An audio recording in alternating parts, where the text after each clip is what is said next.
love that. Yeah, we're just gonna be reading some books, just chilling. We're starting at chapter 14, but I give little updates, so don't worry about what's going on. And yeah, we just have a nice little chat.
everybody.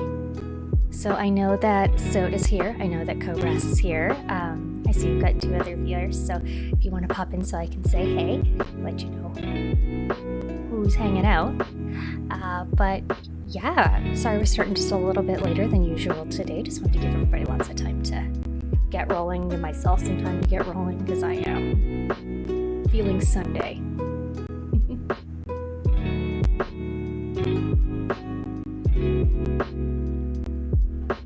Don't know if you can see, but I've got coffee today, and I've got my last pubcast on the left mug. So I'm representing our boys.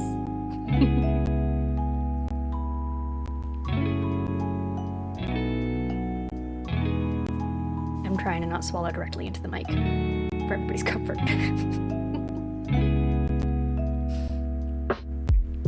So yeah, we're going to be starting on chapter 14 today.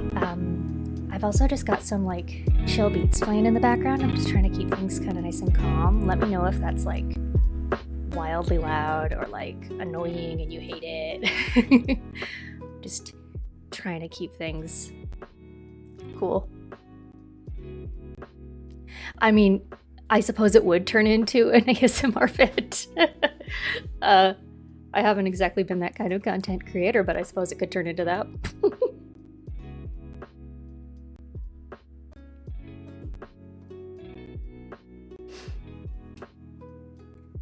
Yeah, and so I was a little bit concerned, but it seems like we're going to be okay. As some of you know, that I am here in Toronto, and that crazy truck convoy is going on down here. I am right downtown, so I was like really worried about it, but even though they're only like a few blocks away from where I am, it's all cool.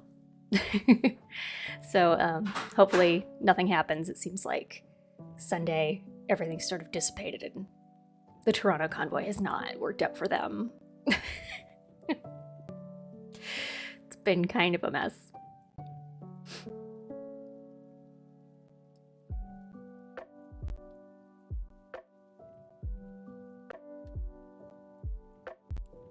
Cool. Okay, so I remember very little about what happened in our last reading.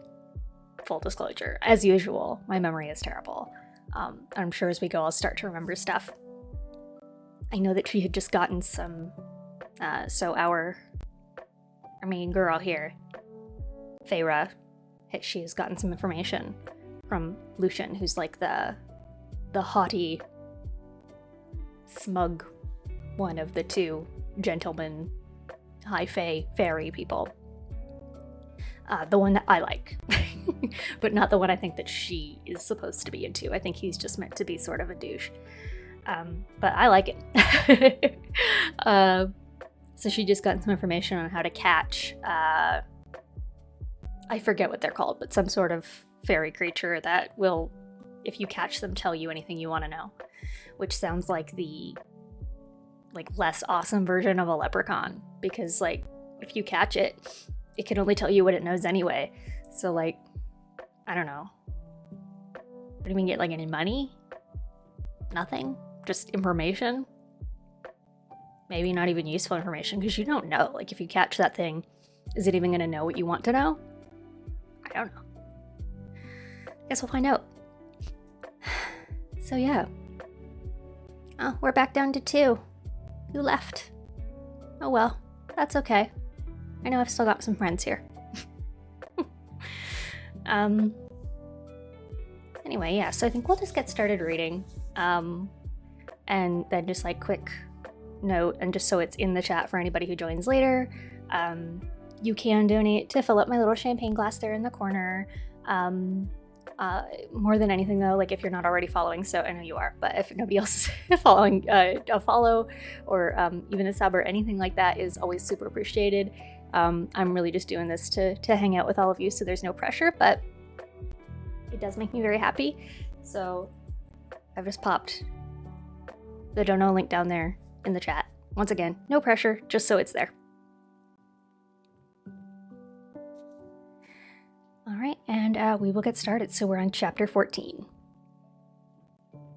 This little bit here is in italics. Western woods, grove of young birch trees, slaughtered chicken, double loop snare, close to running water.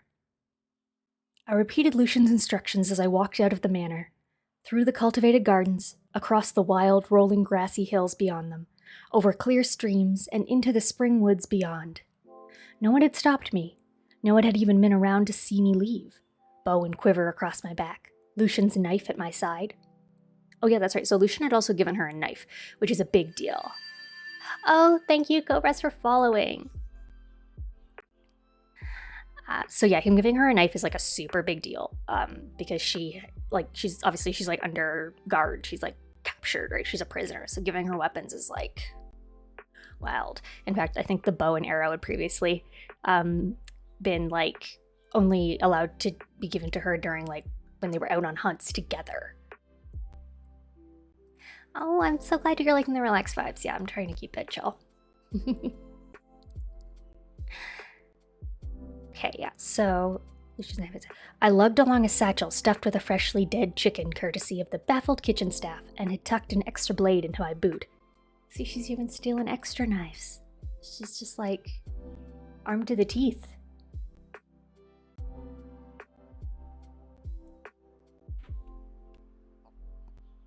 The lands were as empty as the manor itself, though I occasionally glimpsed something shining in the corner of my eye. Every time I turned to look, the shimmering transformed into the sunlight dancing on a nearby stream, or the wind fluttering the leaves of a lone sycamore atop a knoll. As I passed a large pond nestled at the foot of a towering hill, I could have sworn I saw 4 shining female heads poking up from the bright water, watching me. I hurried my steps. I'm gonna guess those are probably like water nymphs, yeah? Maybe.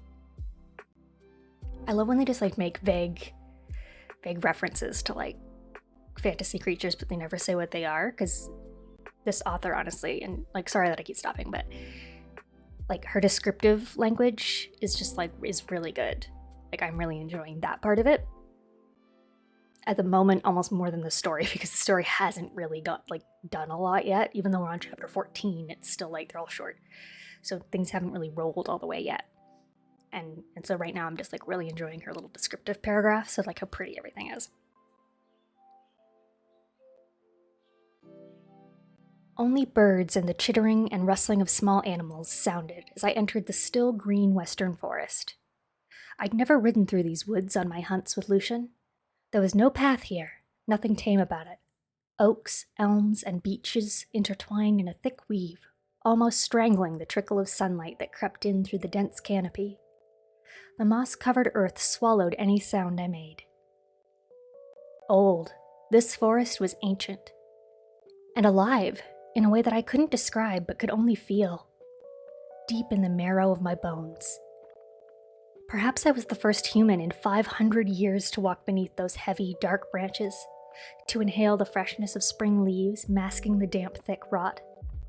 Birch trees, running water. I made my way through the woods, breath tight in my throat. Night was the dangerous time, I reminded myself. I had only a few hours until sunset. Even if the bog had stalked us in the daylight, the bog was dead, and whatever horror Tamlin was now dealing with dwelled in another part of these lands. The Spring Court. I wondered in what ways Tamlin had to answer to its High Lord, or if it was his High Lord who had carved out Lucian's eye. Maybe it was the High Lord's consort, the she whom Lucian had mentioned. That instilled such fear in them. I pushed away the thought. I kept my steps light, my eyes and ears open, and my heartbeat steady. Shortcomings or no, I could still hunt, and the answers I needed were worth it. I found a glen of young, skinny birch trees, then stalked in ever-widening circles until I encountered the nearest stream. Not deep, but so wide that I'd have to take a running leap to cross it. Lucian had said to find running water, and this was close enough to make escape possible. If I needed to escape, hopefully I wouldn't. I traced and then retraced several different routes to the stream, and a few alternate routes, should my access to it somehow be blocked.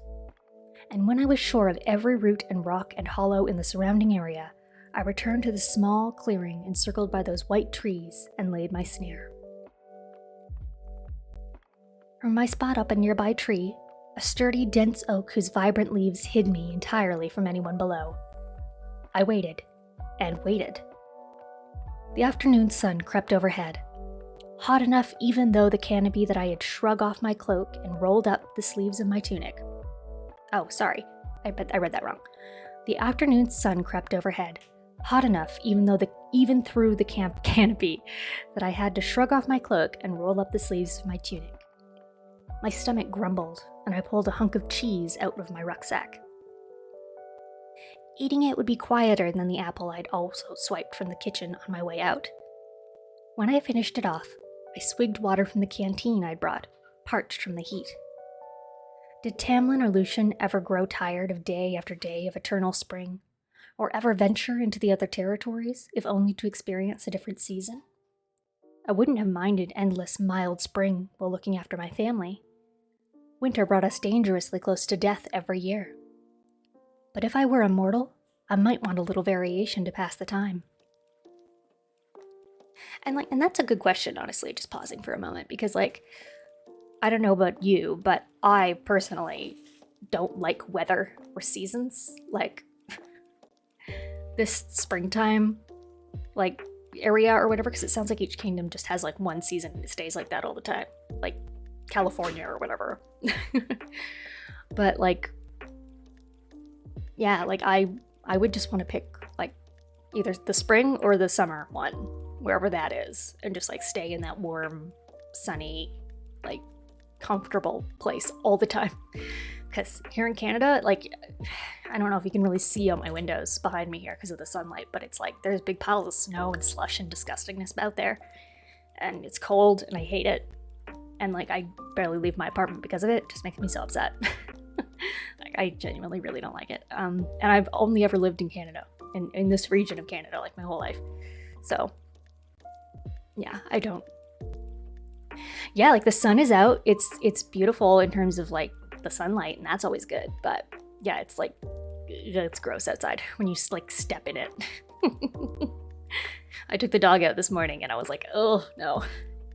Usually my partner does that. I was I don't like this.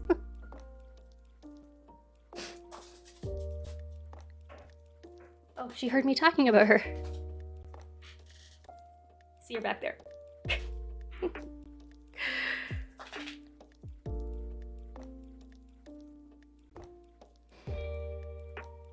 Okay, where is it here?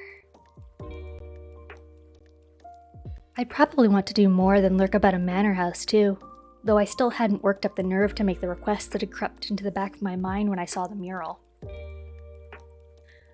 I moved about as much as I dared on the branch, only to keep the blood flowing in my limbs. I just settled in again when a ripple of silence came toward me. Sorry guys, it's happening again. Come here.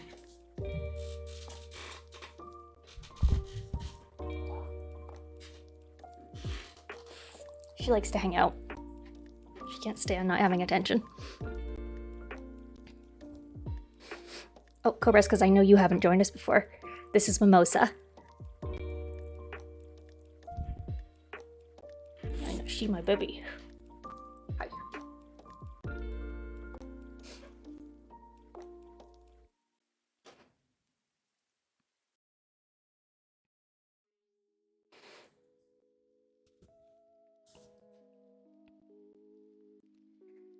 Okay, where are we here? Okay, I just settled in again when a ripple of silence came toward me, as if the wood thrushed and squirrels and moths held their breath while something passed by. My bow was already strung. Quietly, I loosely nocked an arrow. Closer and closer the silence crept. The trees seemed to lean in, their entwined branches locking tighter, a living cage keeping even the smallest of birds from soaring out of the canopy. Maybe this had been a very bad idea. Maybe Lucian had overestimated my abilities, or maybe he had been waiting for the chance to lead me to my doom. My muscles strained from holding still atop the branch, but I kept my balance and listened. Then I heard it. A whisper, as if cloth were dragging over root and stone. A hungry, wheezing sniffing from the nearby clearing. I laid my snares carefully, making the chicken look as if it had wandered too far and snapped its own neck as it sought to free itself from a fallen branch. I'd taken care to keep my own scent off the bird as much as possible. But these fairies had such keen senses, and even though I'd covered my tracks, there was a snap, a whoosh, and a hollowed-out, wicked scream that made my bones and muscles and breath lock up. Another enraged shriek pierced the forest, and my snares groaned as they held and held and held. I climbed out of the tree and went to meet the Suriel. So that's right, it's called a Suriel, and that's the creature that's gonna tell her all that she needs to know. I assume she wants to know specifically about the blight, which, in case you don't remember, is the magic is breaking down and falling apart across the land, and she's concerned about it going out of the fairy realm and crossing the wall into the human realm where her family is. Okay, and then there's a little break here because I just turned the page. Just a little mark, so time has passed. Lucian, I decided as I crept up to the fairy in the birch glen, really, truly wanted me dead. I hadn't known what to expect as I entered the ring of white trees, tall and straight as pillars.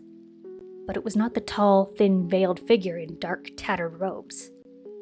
Its hunched back facing me, I couldn't count the hard knobs of its spine poking through the thin fabric.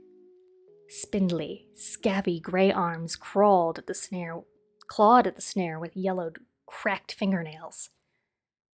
Run, some primal, intrinsically human part of me whispered, begged. Run and never look back. But I kept my arrow loosely nocked. I said quietly, "Are you one of the Suriel?" The fairy went rigid and sniffed. Once, twice. Then slowly, it turned to me, the dark veil draped over its bald head blowing in a phantom breeze. A face that looked like it had been crafted from dried, weather-worn bone, its skin either forgotten or discarded, a lipless mouth and 2 long teeth held by blackened gums, slitted holes for nostrils, and eyes that were nothing more than swirling pits of milky white.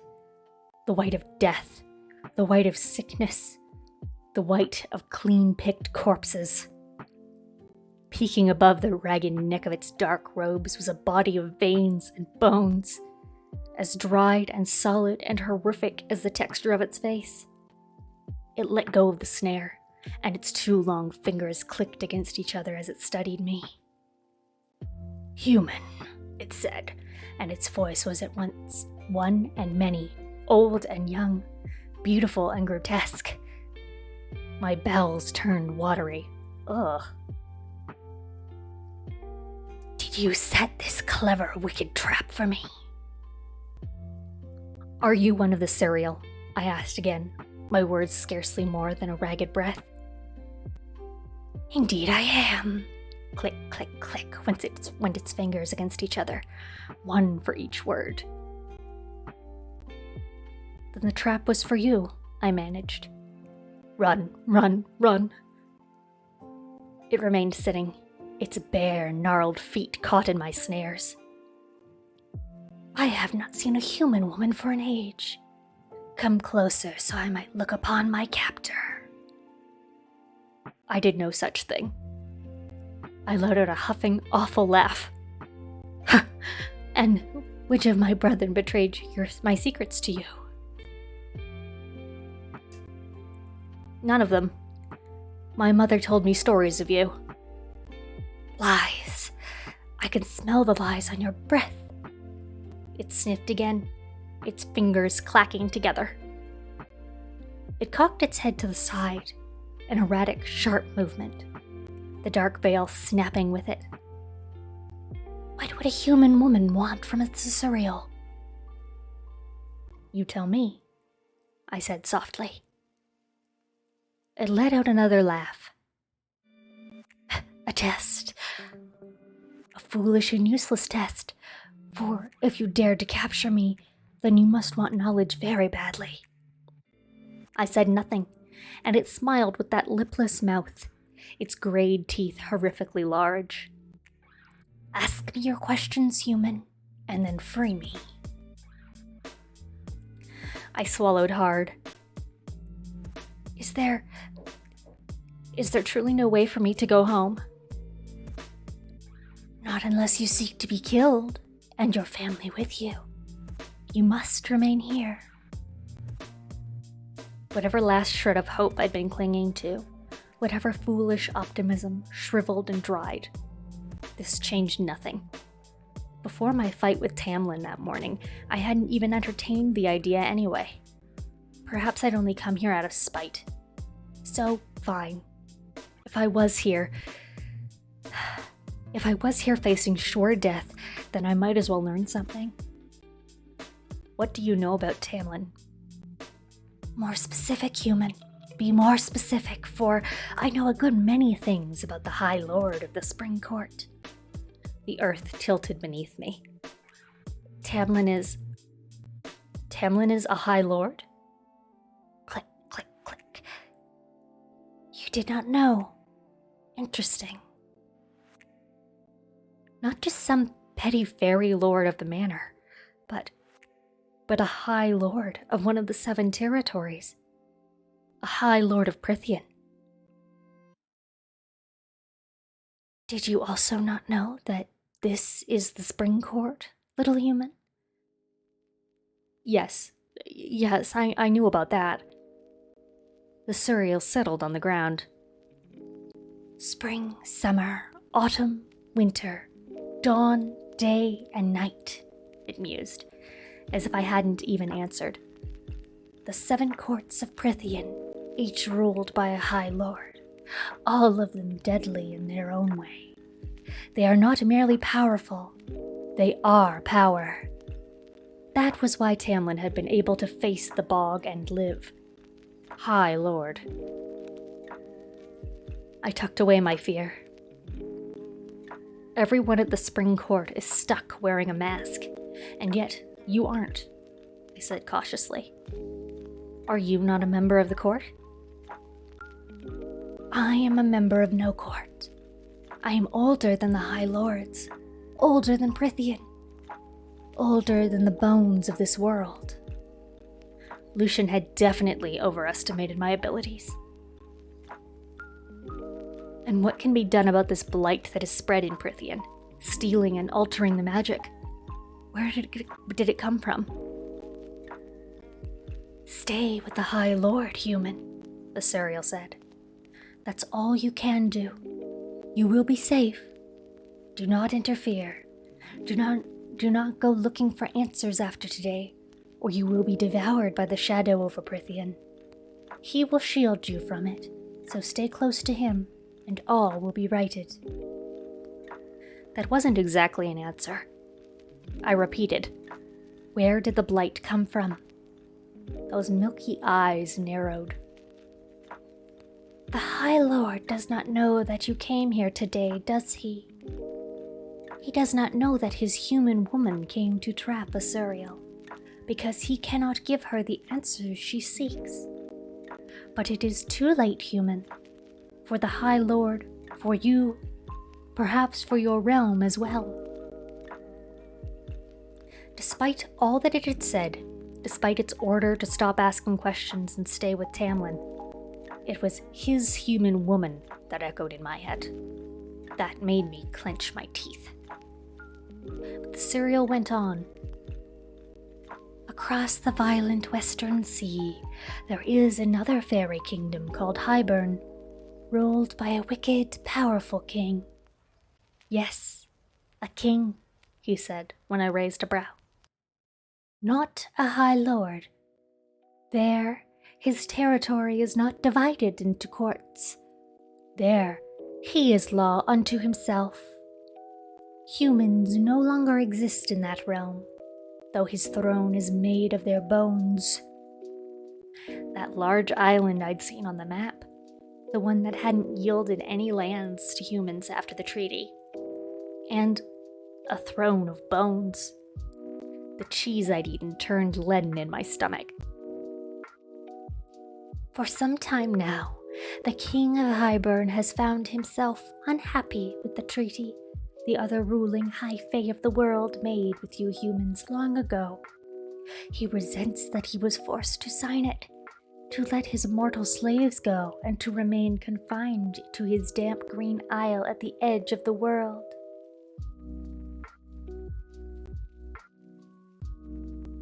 And so, 100 years ago, he dispatched his most trusted and loyal commanders, his deadliest warriors, remnants of the ancient armies that he once sailed to the continent to wage such a brutal war against you humans, all of them as hungry and vile as he.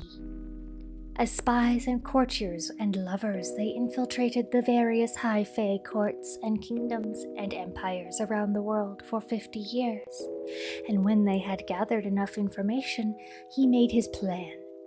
But nearly 5 decades ago, one of his commanders disobeyed him, the Deceiver. And the Suriel straightened. We are not alone.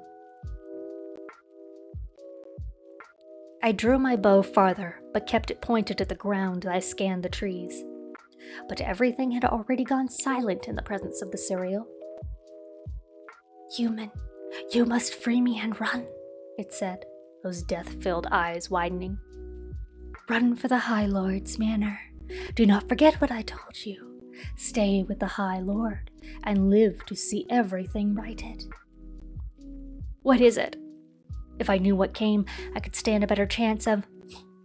The Naga. Fairies made of shadow and hate and rot. They heard my scream, and they smelled you. Free me, human. They will cage me if they catch me here. Free me, and return to the High Lord's side. Shit! Shit! I lunged for the snare, meaning to put away my bow and grab my knife, but 4 shadowy figures slipped through the birch trees, so dark that they seemed made from a starless night.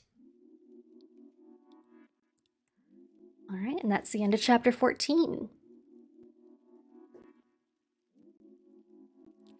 And I'm really sorry to hear about that, dude. I don't think that's a real cure, though. I'm sorry. Oh.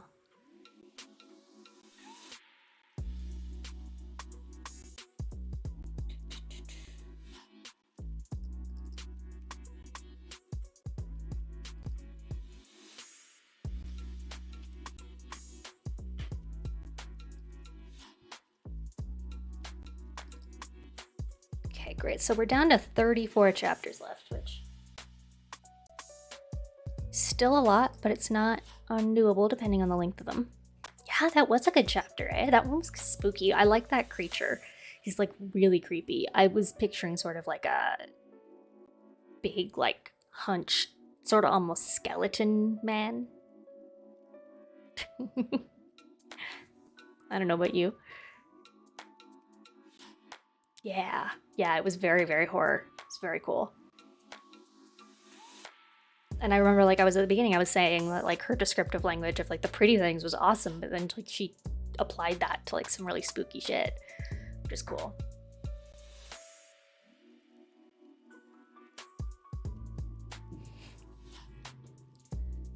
Alright, yeah, so yeah, that wasn't even really that long, so we can definitely do this other...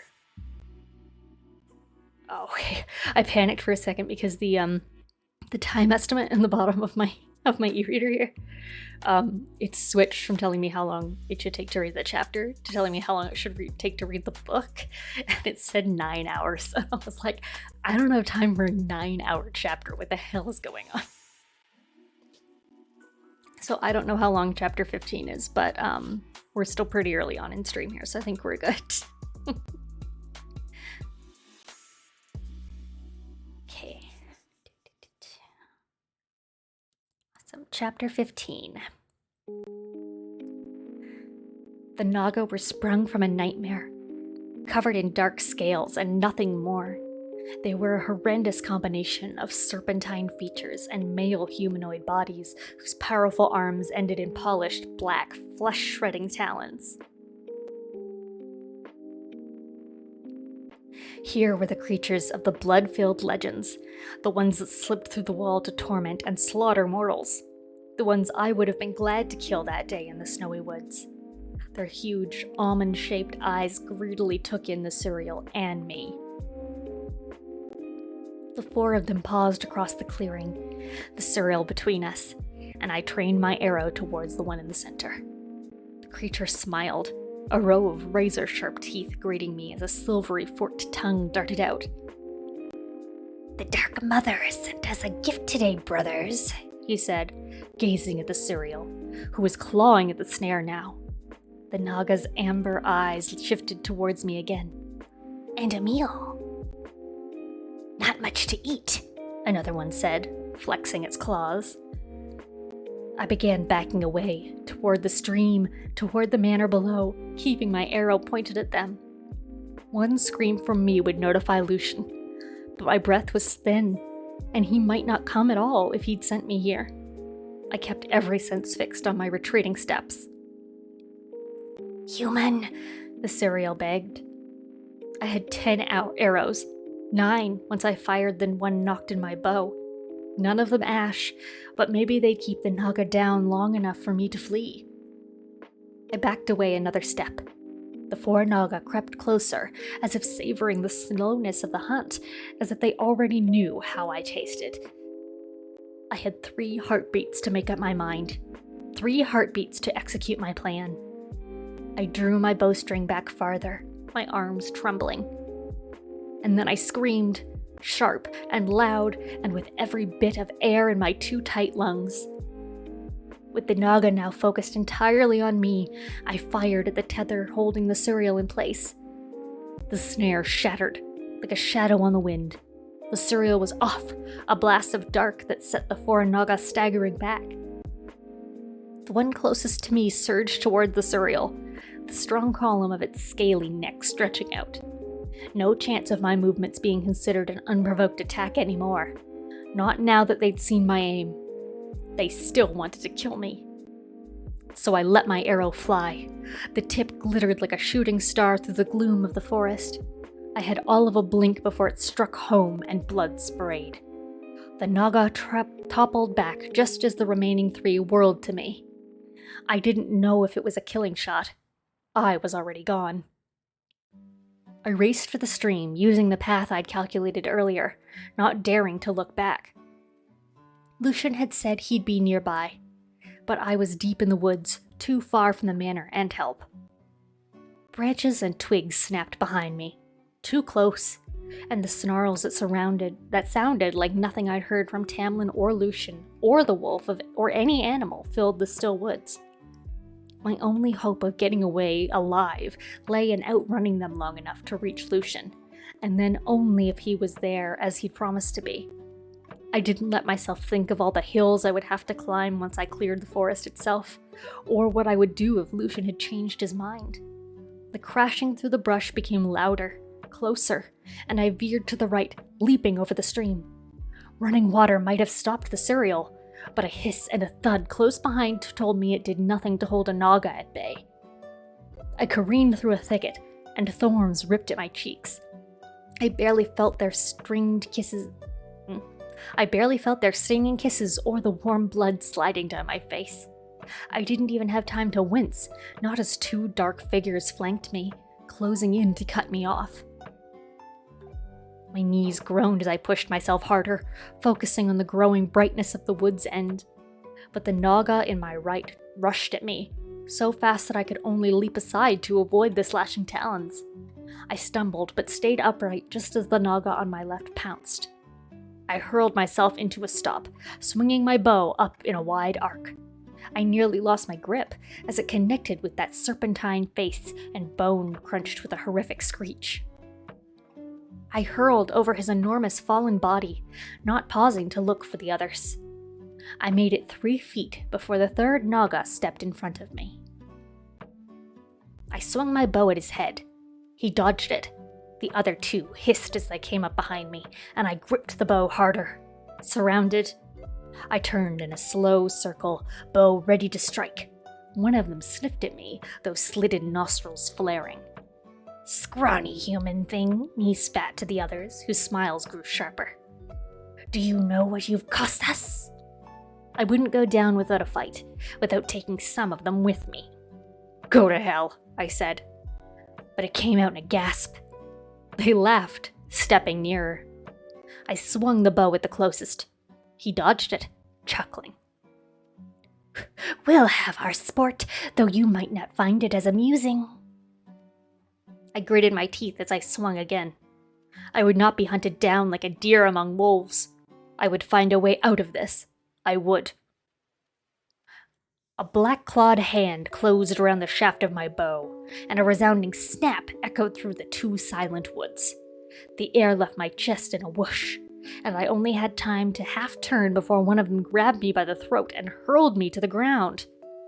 He pounded my arm so hard against the earth that my bones groaned and my fingers splayed, dropping the remnants of my bow. "When we're done ripping off your skin, you'll wish you'd had crossed into Prithian." "You'll wish you hadn't crossed into Prithian." He breathed into my face, the reek of carrion shoving down my throat. I gagged. "We'll cut you up so fine there won't be much for the crows to pick at." A white-hot flame went through me, a rage of terror or wild instinct. I don't know. I didn't think. I grabbed the knife in my boot and slammed it into his leathery neck. Blood rained down onto my face, into my mouth, as I bellowed my fury, my terror. The Naga slumped back. I scrambled up before the remaining two could pin me, but something rock-hard hit my face. I tasted blood and soil and grass as I hit the earth. Stars danced in my vision, and I stumbled to my feet again out of instinct, grabbing for Lucian's hunting knife. Not like this, not like this, not like this. One of them lunged for me, and I dodged aside. His talons caught in my cloak and yanked, ripping it into ribbons just as his companion threw me to the ground, my arms tearing beneath those claws. "You'll bleed," one of them panted, laughing under his breath at the knife I lifted. "We'll bleed you nice and slow."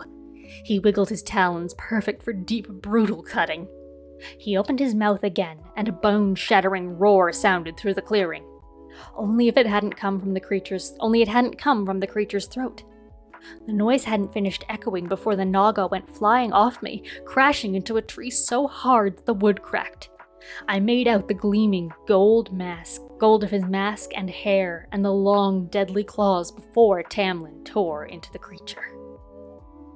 The Naga holding me shrieked and released his grip, leaping to his feet as Tamlin's claws shredded through his companion's neck. Flesh and blood ripped away. I kept low to the ground, knife at the ready, waiting. Tamlin let out another roar that made the marrow of my bones go cold and revealed those lengthened canines. The remaining creature darted for the woods. He got only a few steps away before Tamlin tackled him, pinning him to the earth, and disemboweled the Naga in one deep, long swipe. I remained where I lay, my face half buried in leaves and twigs and moss.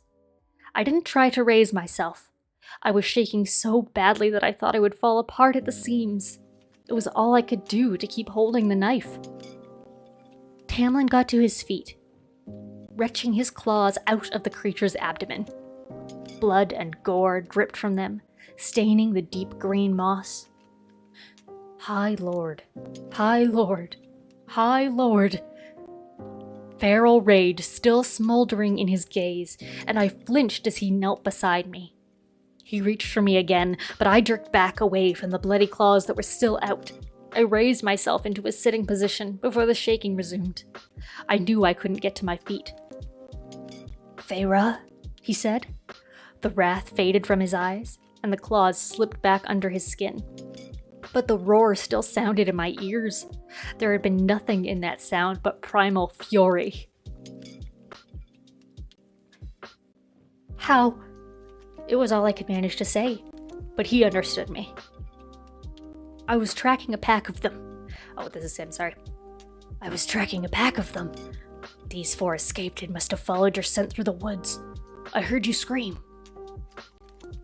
So he didn't know about the Suriel, and he'd come to help me.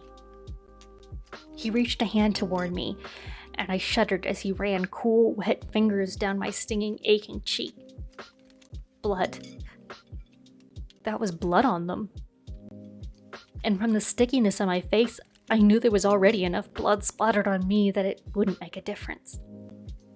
The pain in my face and my arm faded, then vanished. His eyes darkened a bit at the bruise I knew was already blossoming on my cheekbone. But the throbbing quickly lessened. The metallic scent of magic wrapped around me, then floated away on a light breeze. I found one dead half a mile away, he went on, his hands leaving my face as he unbuckled his baldric, then shucked off his tunic and handed it to me. The front of my own had been ripped and torn by the talons of the Naga.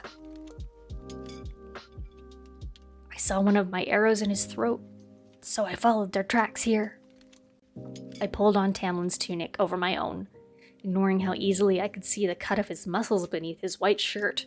Oh, we're getting into some saucy things. The way the blood soaking it made them stand out even more. A purebred predator, honed to kill without a second thought, without remorse. I shivered again and savored the warmth that leaked from the cloth. High Lord. I should have known, should have guessed. Maybe I hadn't wanted to. Maybe I'd been afraid. Here, he said, rising to his feet and offering me a blood-stained hand.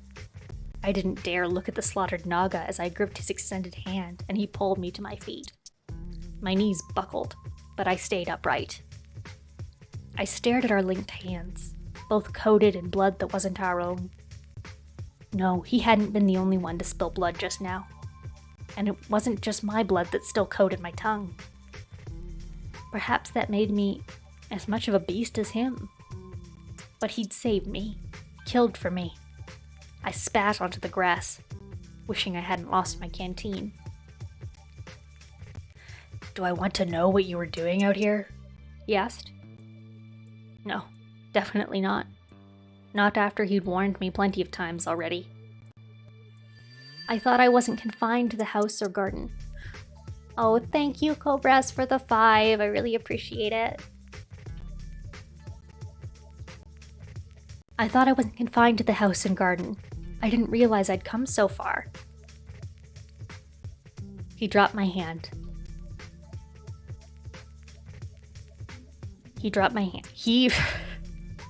Sorry, I lost my place and was trying to figure it out. He dropped my hand. On the days that I'm called away to deal with trouble, stay close to the house. I nodded a bit numbly. Thank you, I mumbled, fighting past the shaking racking my body, my mind. The Naga's blood on me became nearly unbearable.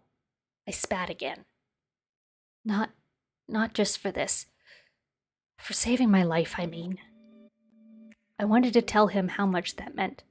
That the High Lord of the Spring Court thought I was worth saving. But couldn't find the words. His fangs vanished. It was the least I could do. They shouldn't have gotten this far onto my lands. He shook his head, more on himself, his shoulders slumping. Let's go home, he said, sparing me the effort of explaining why I'd been out here in the first place. I couldn't bring myself to tell him that the manor wasn't my home, that I might not even have a home at all anymore. We walked back in silence, both of us blood-drenched and pale.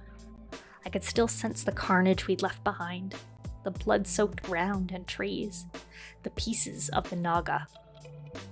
Well, I'd learned something from the Suriel at least, even if it wasn't entirely what I'd wanted to hear or know. Stay with the High Lord. Fine. Easy enough. But as for the history lesson it had been in the middle of giving me, about wicked kings and their commanders, and however they tied into the High Lord at my side and the Blight, I still didn't have enough specifics to be able to thoroughly warn my family. But the Suriel had told me not to go looking for further answers. I had a feeling I would surely be a fool to ignore his advice. My family would have to make do with the bare bones of my knowledge then. Hopefully, it would be enough. I didn't ask Tamlin anything more about the Naga. about how many he'd killed before those 4 slipped away. Didn't ask him anything at all, because I didn't detect a trace of triumph in him, but rather a deep, unending sort of shame and defeat. And that's chapter 15. So yeah, I really wish that my time estimate would tell me how long the next chapter is. Let me see if I can change it. Ah, yes, I can change it. See, I'm so bad at technology, but I'm figuring it out. Yeah, so yeah, the next one isn't too long, so yeah, I know, so right. I think things are finally starting to heat up. Like I said on the last reading on Thursday, that my Googling for chapter summaries was like all just about like when these two were gonna do it, and I was really reluctant to like click on any of it because I was curious, but I was like, well, we're gonna get there, and when we get there, it'll be like a big deal, and we can all celebrate or whatever. But yeah, something's definitely happening. And that is now the second scene, I think, where we've had like a very clear him saving her life, her taking care of him, like sort of Beauty and the Beast analog situation. Because the story is very clearly inspired by that in a lot of ways.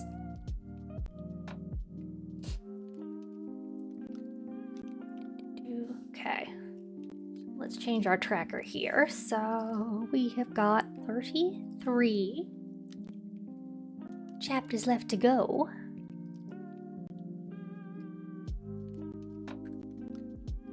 Cool. Oh, I'm just looking at the champagne glass now for a second, and there's just like one little coin just hanging out there on the corner.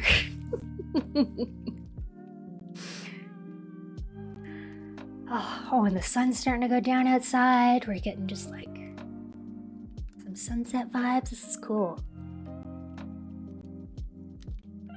My dog's asleep. This is good. All right, chapter 16. Actually, I'm gonna take a sip of now cold coffee.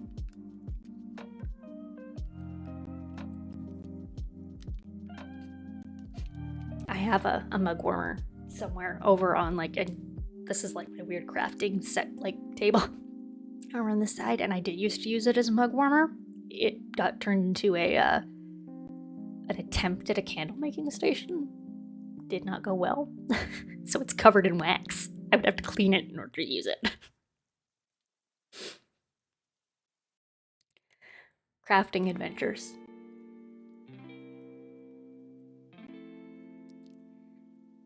After soaking in the bath for nearly an hour, I found myself sitting in a low-backed chair before my room's roaring fireplace, savoring the feel of Alice brushing out my damp hair.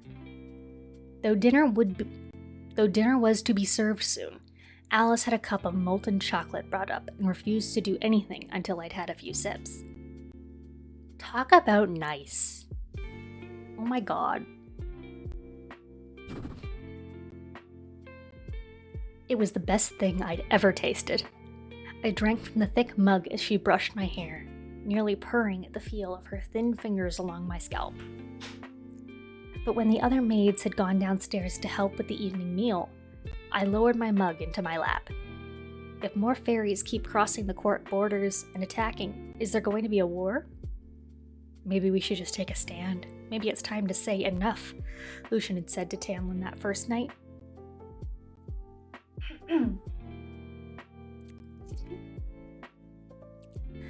The brush stilled. Don't ask such questions. You'll call down bad luck. I twisted in my seat, glaring up into her masked face. Why aren't the other High Lords keeping their subjects in line? Why are these awful creatures allowed to roam wherever they want? Someone began telling me a story about a king in Highburn. Alice grabbed my shoulder and pivoted me around. It's none of your concern. Oh, I think it is. I turned around again, gripping the back of the wooden chair. If this spills into the human world, if there's war or this blight poisons our lands, I pushed back against the crushing panic. I had to warn my family, had to write to them, soon. The less you know, the better. Let Lord Tamlin deal with it. He's the only one who can. The Suriel had said it as much. Alice's brown eyes were hard, unforgiving. You think no one would tell me what you asked the kitchen to give you today? Or realize what you went to trap? Foolish, stupid girl. Had the Suriel not been in a benevolent mood, you would have deserved the death it gave you. I don't know what's worse, this or your idiocy with the puka. Would you have done anything else? If you had a family, I do have a family. I looked her up and down. There was no ring on her finger. There are lots of different kinds of family, miss. Just saying, she doesn't have to be a married woman to have family.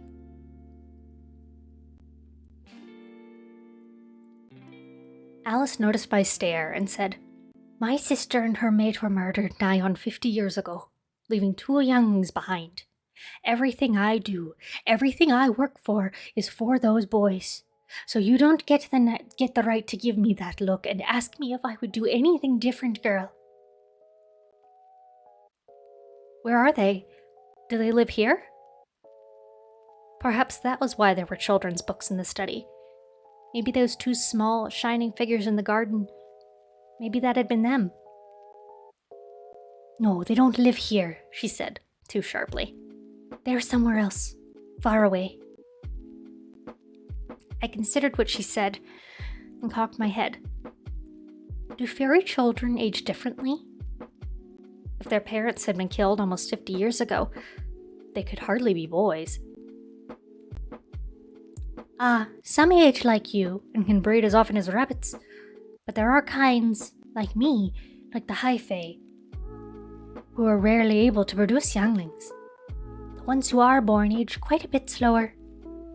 We all had a shock when my sister conceived the second one only 5 years later, and the eldest won't even reach adulthood until he's 75.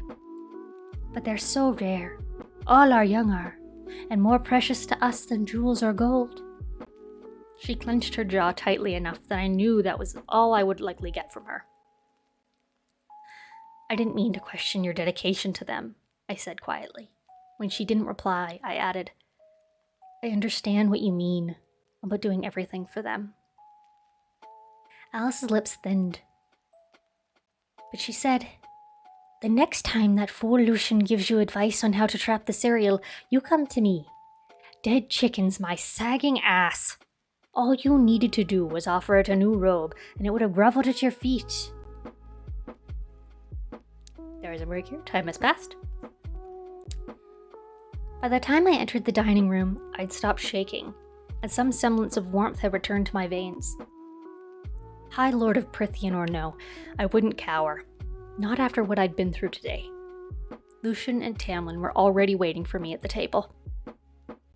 Good evening, I said, moving to my usual seat. Lucian cocked his head in a silent inquiry, and I gave him a subtle nod as I sat. His secret was still safe, though he deserved to be walloped for sending me so unprepared to the Suriel. Lucian slouched a bit in his chair. I heard you two had a rather exciting afternoon. I wish I could have been there to help. A hidden, perhaps half-hearted apology, but I gave him another little nod. He said with forced lightness, Well, you still look lovely, regardless of your hell-sent afternoon. I snorted. I'd never looked lovely a day in my life. I thought fairies couldn't lie. Tamlin choked on his wine, but Lucian grinned, that scar stark and brutal. Who told you that? Everyone knows it, I said, piling food on my plate, even as I began wondering about everything they'd said to me so far. Every statement I'd accepted as pure truth. Lucian leaned back in his chair, smiling with feline delight. Of course we can lie. We find lying to be an art, and we lied when we told those ancient mortals that we couldn't speak an untruth. How else would we get them to trust us and do our bidding? My mouth became a thin, tight line. He was telling the truth, because if he was lying, the logic of it made my head spin. Iron? I managed to say. Doesn't do us a lick of harm. Only ash, as you well know. My face warmed. I'd taken everything they said as truth. Perhaps the Suriel had been lying today too, with that long-winded explanation about the politics of the fairy realms, about staying with the High Lord, and everything being fixed in the end. I looked at Tamlin. High Lord. That wasn't a lie. I could feel its truth in my bones. Even though he didn't act like the High Lords of legend who had sacrificed virgins and slaughtered humans at will. No, Tamlin was exactly as those fanatic, calf-eyed children of the blessed had depicted the bounties and comforts of Prithian. Even though Lucian revealed some of our closely guarded secrets. Oh, sorry, this was Tamlin. Even though Lucian revealed some of our closely guarded secrets, Tamlin said, throwing the last word at his companion with a growl. We never used your misinformation against you. His gaze met mine. We never willingly lied to you. I managed to nod and took a long sip of water. I ate in silence, so busy trying to decipher every word I'd overheard since arriving that I didn't realize when Lucian excused himself before dessert. I was left alone with the most dangerous being I'd ever encountered. The walls of the room pressed in on me. Are you feeling better? Though he had his chin propped on a fist, concern, and perhaps surprise at that concern, shone in his eyes. I swallowed hard. If I never encounter a Naga again, I'll consider myself fortunate. What were you doing out in the western woods? Truth or lie? Lie or truth? Both.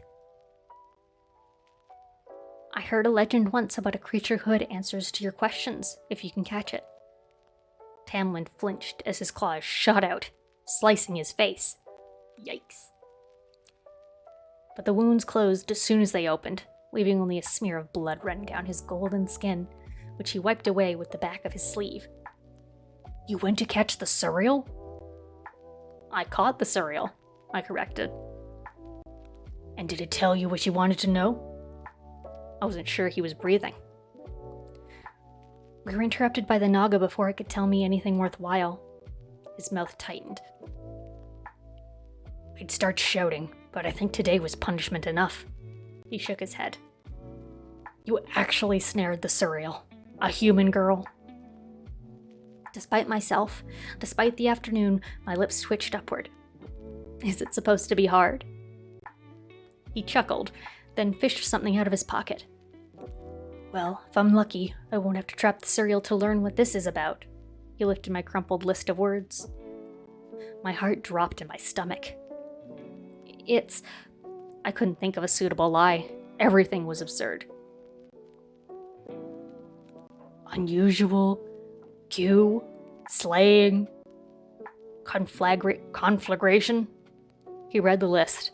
I wanted to curl up and die. Words I couldn't recognize from the books. Words that now seemed so simple, so absurdly easy as he was saying them aloud. Is this a poem about murdering me and then burning my body? My throat closed up, and I had to clench my hands into fists to keep from hiding my face behind them. Good night, I said, barely more than a whisper, and stood on shaking knees. I was nearly to the door when he spoke again. You love them very much, don't you? I half turned to him. His green eyes met mine as he rose from his chair to walk to me. He stopped a respectable distance away. The list of malformed words was still clutched in his hand. I wonder if your family realizes it, he murmured. That everything you've done wasn't about that promise to your mother, or for your sake, but for theirs. I said nothing, not trusting my voice to keep my shame hidden. I know that when I said it earlier, it didn't come out well, but I could help you right. Leave me alone, I said. I was almost through the door when I ran into someone. Into him. I stumbled back a step. I'd forgotten how fast he was. I'm not insulting you. His quiet voice made it all the worse. I don't need your help. Clearly not, he said with a half smile. But the smile faded.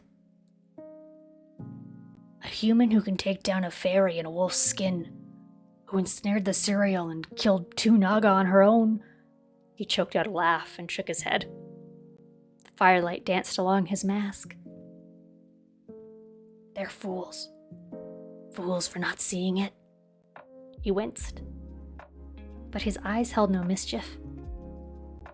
Here, he said, extending a list of words. I shoved it into my pocket. I turned, but he gently grabbed my arm. Guys, this music is just like...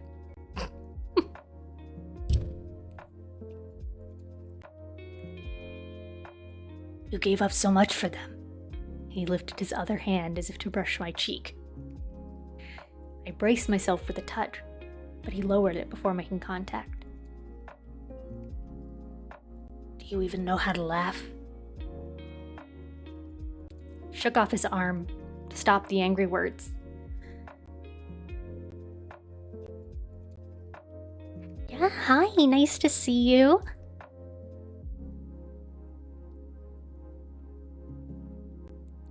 High Lord be damned. I don't want your pity. His jade eyes were so bright I couldn't look away. What about a friend? Can fairies be friends with mortals? 500 years ago, enough fairies were friends with mortals that they went to war on their behalf. What? I'd never heard that before, and it hadn't been in that mural in the study. How do you think the human armies survived as long as they did, and did such damage that my kind even came to agree to a treaty, with ash weapons alone?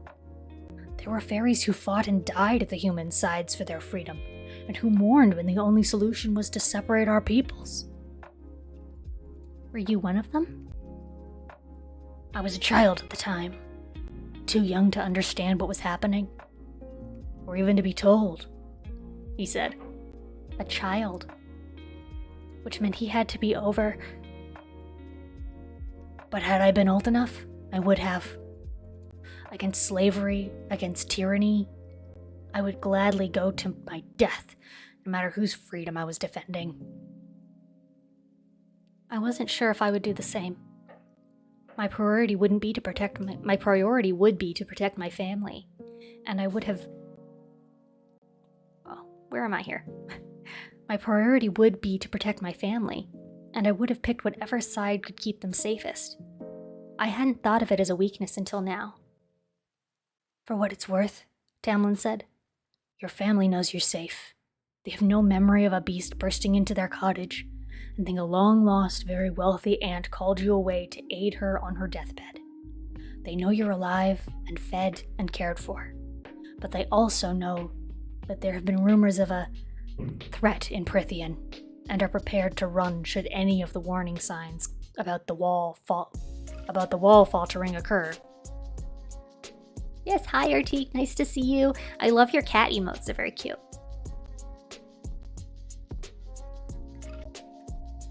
You altered their memories? I took a step back. Fairy arrogance. Such fairy arrogance to change our minds, to implant thoughts as if it wasn't a violation. Glamored their memories, like putting a veil over them. I was afraid your father might come after you, or persuade some villagers to cross the wall with him and further violate the treaty. And they all would have died anyway, once they ran into things like the puka or the bog or the naga. A silence blanketed my mind until I was so exhausted I could barely think and couldn't stop myself from saying, You don't know him. My father wouldn't have bothered to do either. Tamlin looked at me for a long moment. Yes, he would have. But he wouldn't. Not with that twisted knee. Not with it as an excuse. I'd realized that the moment the puka's illusion had been ripped away. Fed, comfortable, and safe. They'd even been warned about the blight, whether they understood that warning or not. His eyes were open, honest. He had gone farther than I would have ever guessed toward assuaging my every concern. You truly warned them about the possible threat? A grave nod. Not an outright warning, but it's woven into the glamour on their memories, along with an order to run at the first sign of something being amiss. very arrogant, but he had done more than I could. My family might have ignored my letter entirely. Had I known he possessed those abilities, I might have even asked the High Lord to glamour their memories if he hadn't done it himself.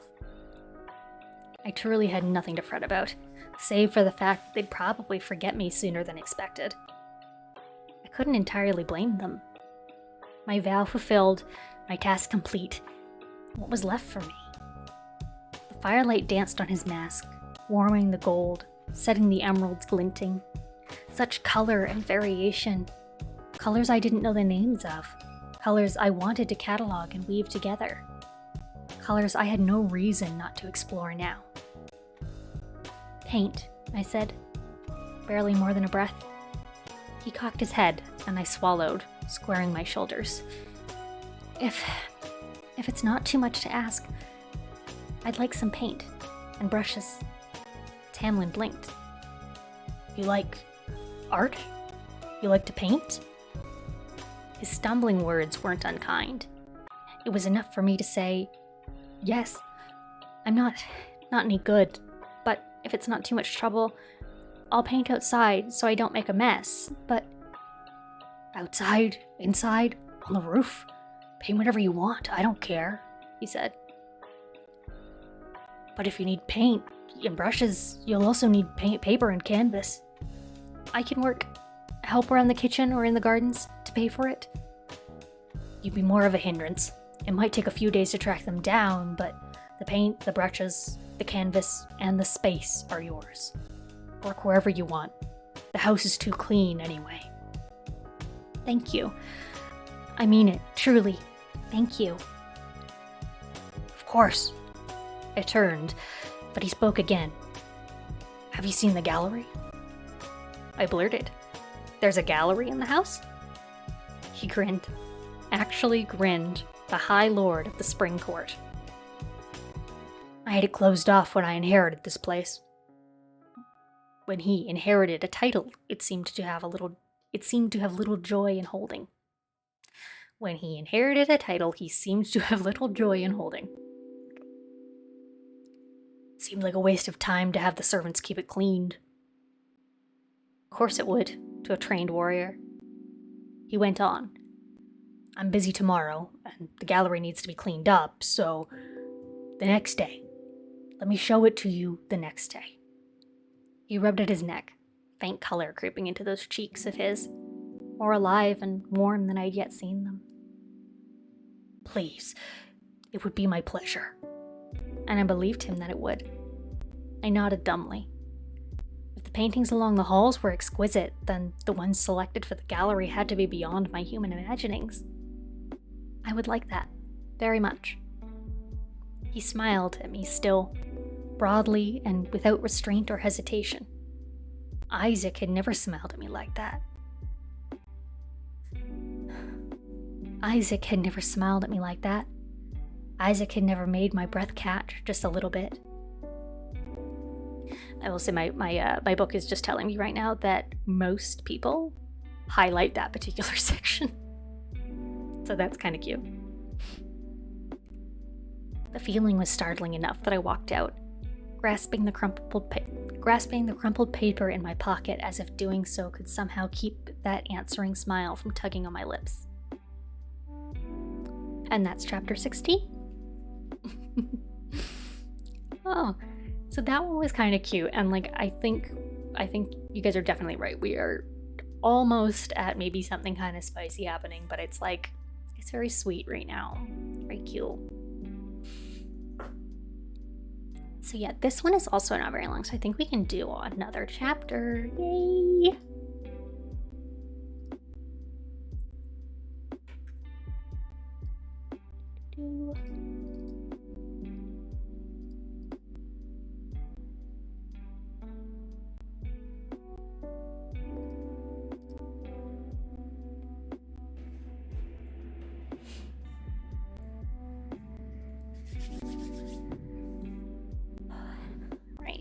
And I hope you guys weren't too disturbed there. I think at some point during that, my partner was leaving, and all I heard was the door slam. So I hope that didn't spook anyone else. It did kind of get me.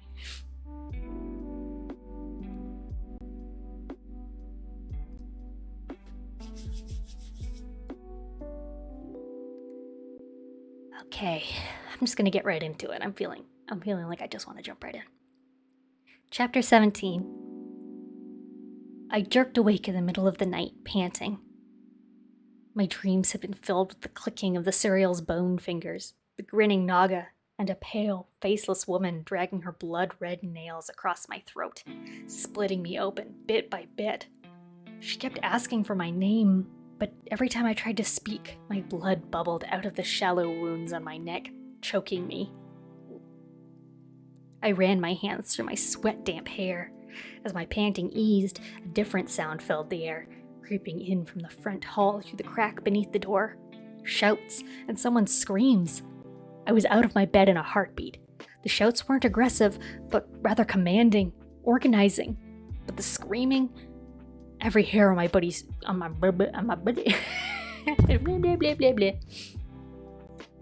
every hair on my body stood upright as I flung open the door. I might have stayed and cowered, but I'd heard screams like that before, in the forest at home. When I didn't make a clean kill and the animals suffered, I couldn't stand it, and I had to know. I reached the top of the grand staircase in time to see the front doors of the manor bang open and Tamlin rush in, a screaming fairy slung over his shoulder. The fairy was almost as big as Tamlin, and yet the High Lord carried him as if he were no more than a sack of grain. Another species of the lesser fairies, with his blue skin, gangly limbs, pointed ears, and long onyx hair. But even from atop the stairs, I could see the blood gushing down the fairy's back, blood from the black stumps protruding from his shoulder blades, blood that now soaked into Tamlin's green tunic in deep, shining splotches. One of the knives from his baldric was missing. Lucian rushed into the foyer below just as Tamlin shouted, "The table! Clear it off!" Lucian shoved the vase of flowers off the long table in the center of the hall. Either Tamlin wasn't thinking straight, or he'd been afraid to waste the extra minutes bringing the fairy to the infirmary. Shattering glass set my feet moving, and I was halfway down the stairs before Tamlin eased the shrieking fairy face first onto the table. The fairy wasn't wearing a mask. There was nothing to hide the agony contorting his long, unearthly features. Scouts found him dumped just over the borderline," Tamlin explained to Lucian, and his eyes darted to me. They flashed with warning, but I took another step down. He said to Lucian, "He's Summer Court." "By the cauldron," Lucian said, surveying the damage. "My wings!" the fairy choked out, his glossy black eyes wide and staring at nothing. "She took my wings!" Sorry. It's supposed to be dramatic, but I was just like, ah! Again, that nameless she who haunted their lives. If she wasn't ruling the spring court, then perhaps she ruled another. Tamlin flicked a hand, and steaming water and bandages just appeared on the table. My mouth dried up, but I reached the bottom of the stairs and kept walking toward the table and the death that was surely hovering in this hall. "She took my wings," said the fairy. "She took my wings," he repeated, clutching the edge of the table with spindly blue fingers. I'm so sorry, I can't read it. Serious, I just can't get in that headspace right now. She took my wings. She took my wings.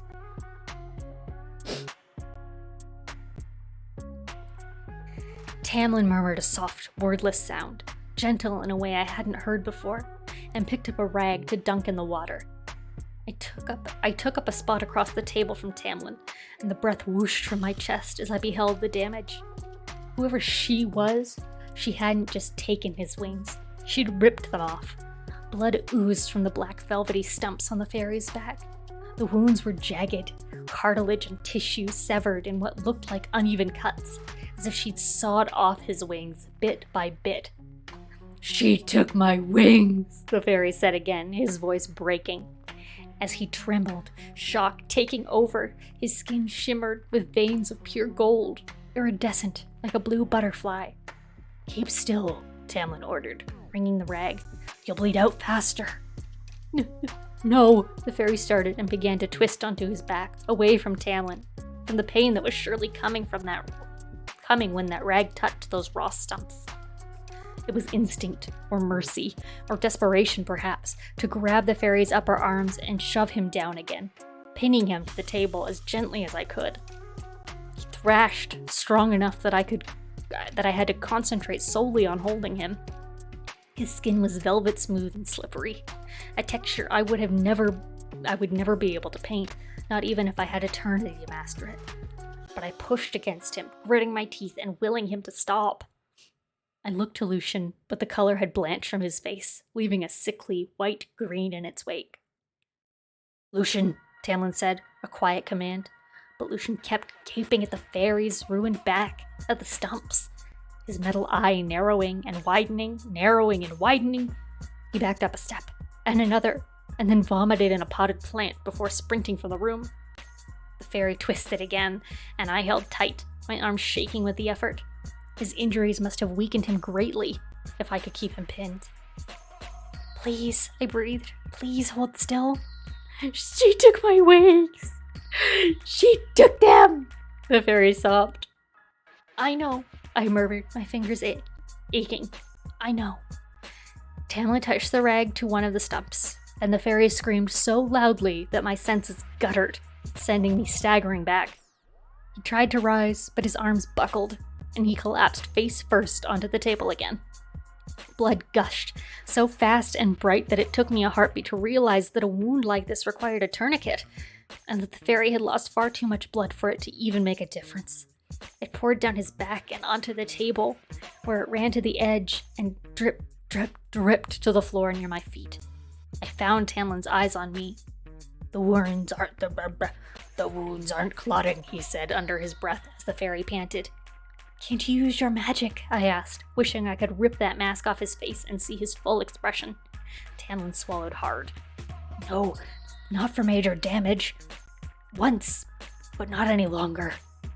The fairy on the table whimpered, his panting slowing. "She took my wings," he whispered. Tamlin's green eyes flickered, and I knew, right then, that the fairy was going to die. Death wasn't just hovering in this hall. It was counting down the fairy's remaining heartbeats. I took one of the fairy's hands in mine. The skin there was almost leathery, and perhaps more out of the reflex than anything. His long fingers wrapped around mine, covering them completely. "She took my wings," he said again, his shaking subsiding a bit. I brushed the long, damp hair from the fairy's half-turned face, revealing a pointed nose and a mouthful of sharp teeth.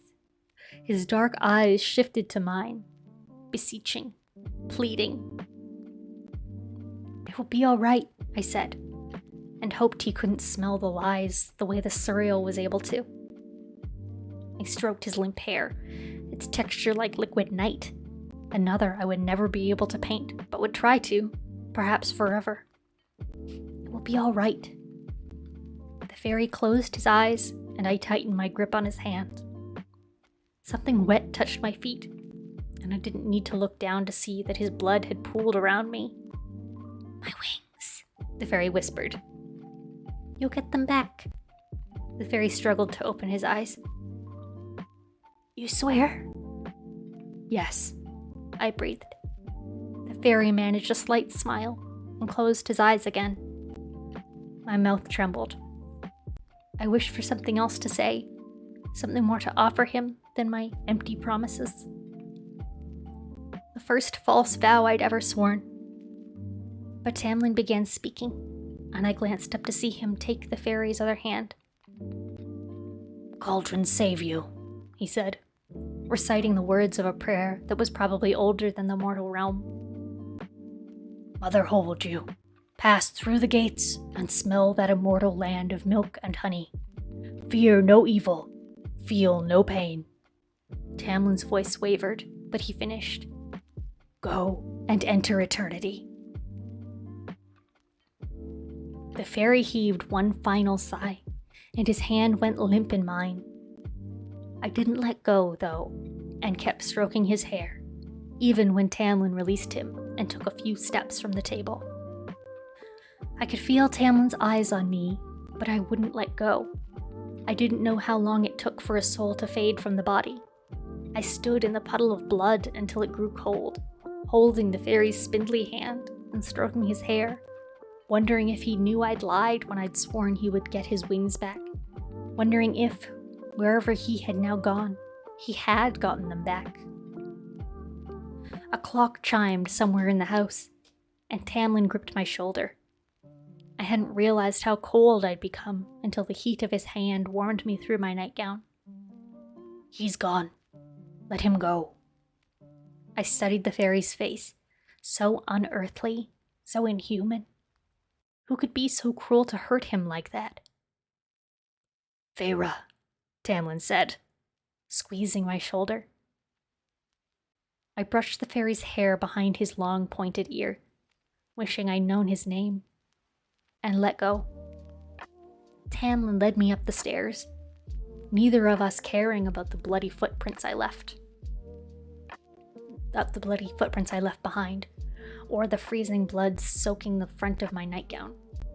I paused at the top of the steps, though, twisting out of his grip, and gazed at the table in the foyer below. "I can't leave him there," I said, making to step down. Tamlin caught my elbow. "I know," he said, the words so drained and weary. "I was going to walk you upstairs first." Before he buried him. "I want to go with you." "It's too deadly at night for you to— I can hold my— No," he said, his green eyes flashing. I straightened, but he sighed, his shoulders curving inward. "I must do this, alone." His head was bowed. No claws, no fangs. There was nothing to be done against this enemy, this fate. No one for him to fight.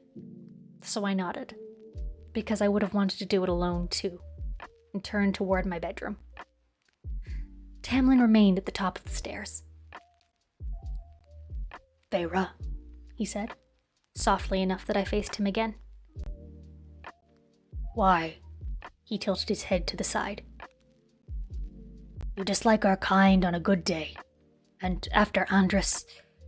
Even in the darkened hallway, his usually bright eyes were shadowed. "So why?" I took a step closer to him, my blood-covered feet sticking to the rug. I glanced down the stairs to where I could still see the prone form of the fairy and the stumps of his wings. "Because I wouldn't want to die alone," I said, and my voice wobbled as I looked at Tamlin again, forcing myself to meet his stare. "Because I'd want someone to hold my hand until the end, and a while after that. That's something everyone deserves, human or fairy." I swallowed hard, my throat painfully tight. "I regret what I did to Andras," I said, the words so strangled they were no more than a whisper. "I regret that there was such hate in my heart. I wish I could undo it, and I'm sorry. So very sorry." I couldn't remember the last time, if ever, I'd spoken to anyone like that. But he just nodded and turned away, and I wondered if I should say more, if I should kneel and beg for his forgiveness. If he felt such grief, such guilt over a stranger, then Andras... By the time I opened my mouth, he was already down the steps. I watched him, watched every movement he made, the muscles of his body visible through that blood-soaked tunic, watched that invisible weight bearing down on his shoulders. He didn't look at me as he scooped up the broken body and carried it to the garden doors beyond my line of sight. I went to the window at the top of the stairs, watching as Tamlin carried the fairy through the moonlit garden and into the rolling fields beyond. He never once glanced back. And that was chapter 17. Yes, that was so sad. Oh. Very touching, but very sad. Oh. This one's a little longer. 23 minutes is the estimate on it. So I think that should probably take us to 5. Yeah, this book is a journey. Lots of ups and downs. We're finally getting into like some serious meat. Yeah, very graphic.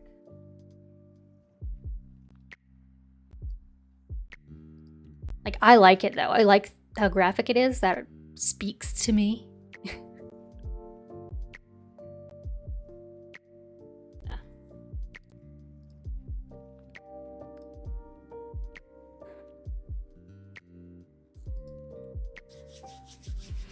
Yeah, I think I want to try one more just also just hoping it's a little bit lighter. I don't want to end on such a heavy... Oh, if y'all are down to hang for a little while, I don't want to make you... Cool. Awesome. Okay, let's hop in. The next day, the blood of the fairy had been cleaned up by the time I ate, washed, and dressed. I'd taken my time in the morning, and it was nearly noon as I stood atop the staircase, peering down at the entry hall below, just to make sure it was gone.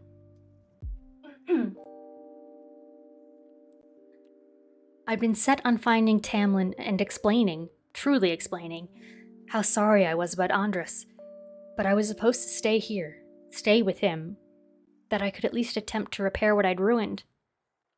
I glanced to the large window behind me, the view so sweeping that I could see all the way to the reflecting pool beyond the garden. The water was still enough that the vibrant sky and fat, puffy clouds above were flawlessly reflected. Asking about them seemed vulgar after last night, but maybe once those paints and brushes did arrive, I could venture to the pool to capture it. I might have remained staring out toward the smear of color and light and texture had Tamlin and Lucian not emerged from another wing of the manor, discussing some border patrol or another. They fell silent as I came down the stairs, and Lucian strode right out of the front door without so much as a good morning. Just a casual wave. Not a vicious gesture, but he clearly had no intention of joining the conversation that Tamlin and I were about to have. I glanced around, hoping for any sign of those paints, but Tam pointed to the open front doors through which Lucian had exited. I will point out, that is the first time that she's ever referred to him as Tam in the shortened form, so she's clearly feeling, like, closer to him now. More comfortable. Beyond them, I could see both of our horses, already saddled and waiting. Lucian was already climbing into the saddle of a third horse. I turned to Tamlin. Stay with him. He will keep me safe, and things will get better. Fine. I could do that. Where are we going? My words were half mumbled. Your supplies won't arrive until tomorrow, and the gallery's being cleaned, and my meeting was postponed. Was he rambling? I thought we'd go for a ride. No killing involved, or Naga to worry about.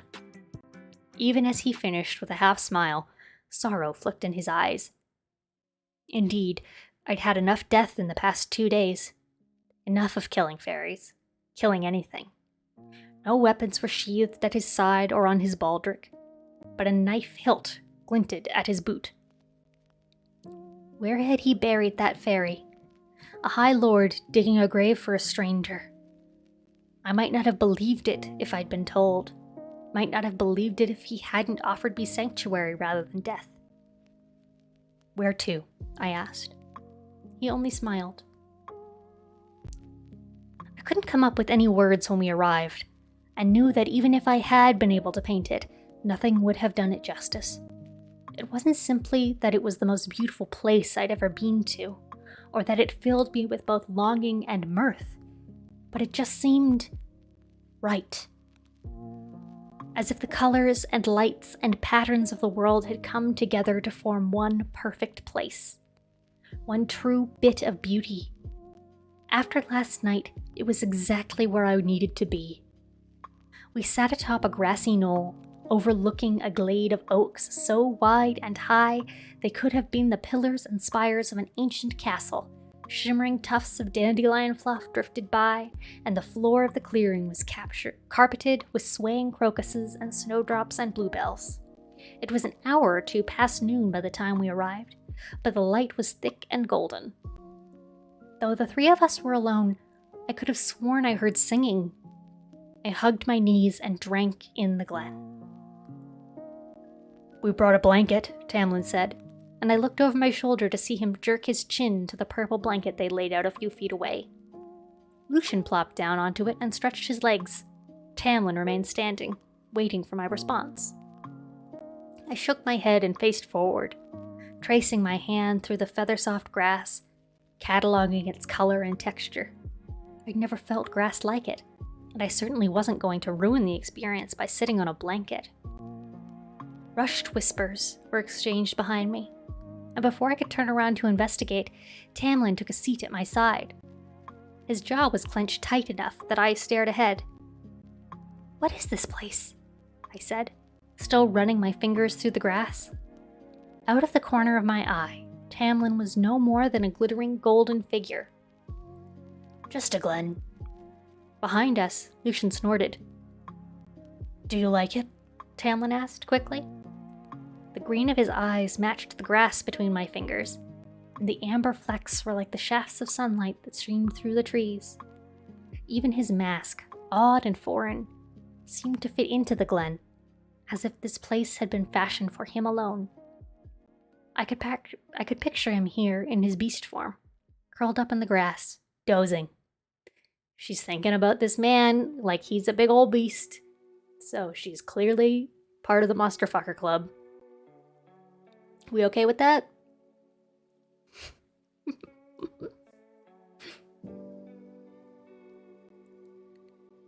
"What?" I said. I'd forgotten his question. "Do you like it?" he repeated, and his lips tugged into a smile. I took an uneven breath and stared at the glen again. "Yes," he chuckled. "That's it? Yes?" "Would you like me to grovel with gratitude for bringing me here, High Lord?" "Ah, the Suriel told you nothing important, did it?" That smile of his sparked something bold in my chest. "He also said that you like being brushed, and if I'm a clever girl, I might train you with treats."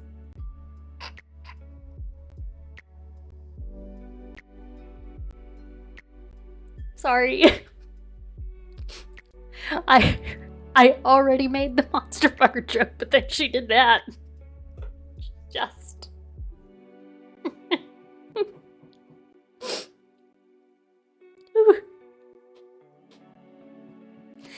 Technically, you can train anyone with treats.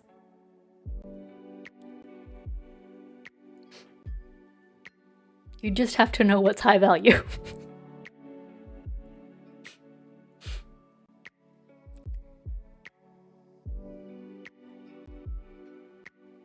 Yes, we did say it was gonna get spicy. This is where we are. I'm sorry, guys, I can't.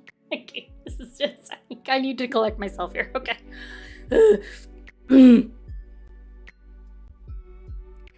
Tamlin tipped his head to the sky and roared with laughter. Despite myself, I let out a soft laugh. Oh yeah, what kind of treats does he want though? Oh, I don't think I know enough about him to know what he'd want.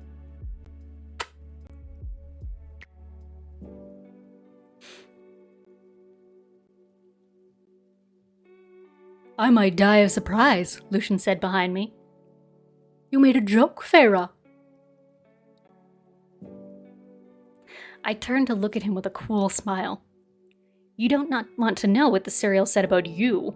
I flicked my brows up, and Lucian lifted his hands in defeat. "I'd pay good money to hear what the Suriel thinks of Lucian," Tamlin said.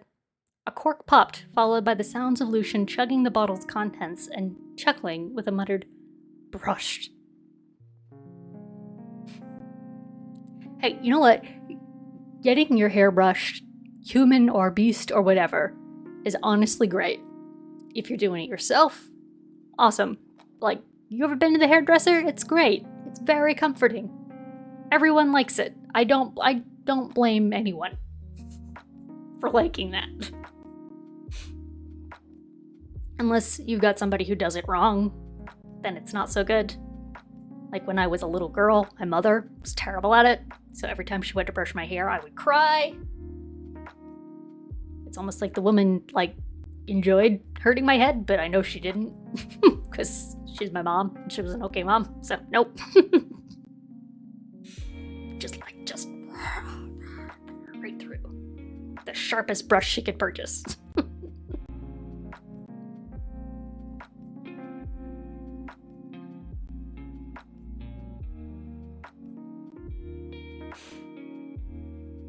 Tamlin's eyes were still bright with laughter as he put a hand on my elbow, pulling me to my feet.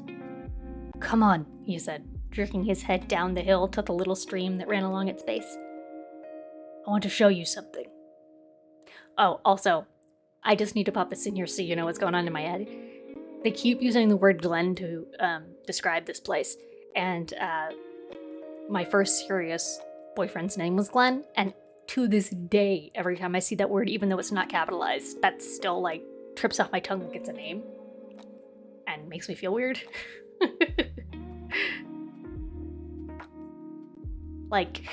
Not romantic weird, and also not hate weird, because it wasn't that bad, we were teens. But it's just sort of it just lives rent-free in my head. It's this has a weird emotional attachment to it. That's why it's your name as a thing is always, I hate that.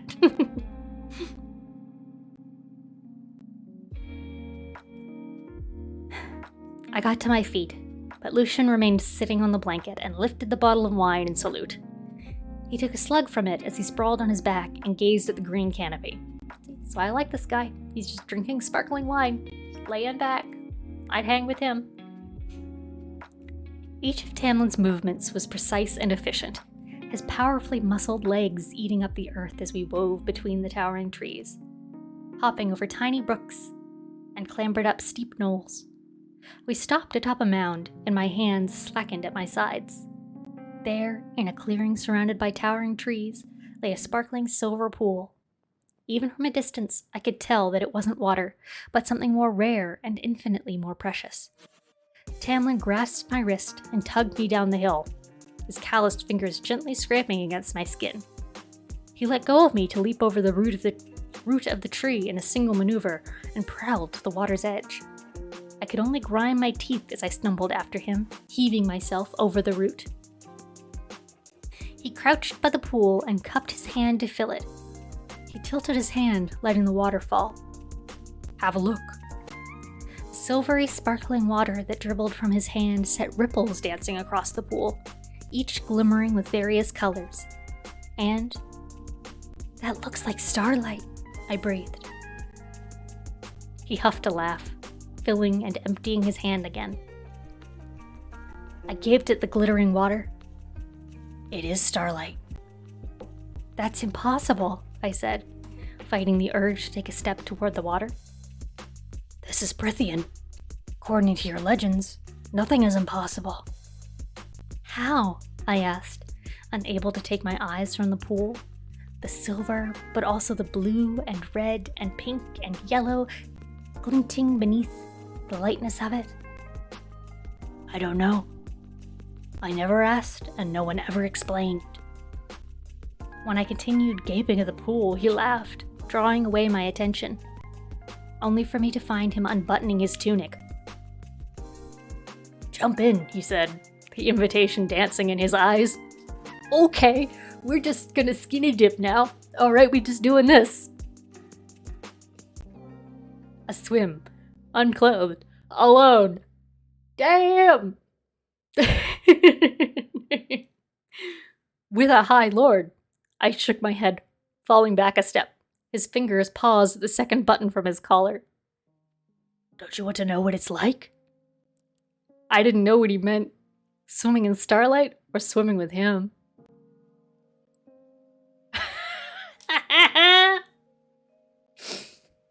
Damn! No. Alright, he left his tunic unbuttoned. It was only bare, muscled, golden skin beneath. Ew.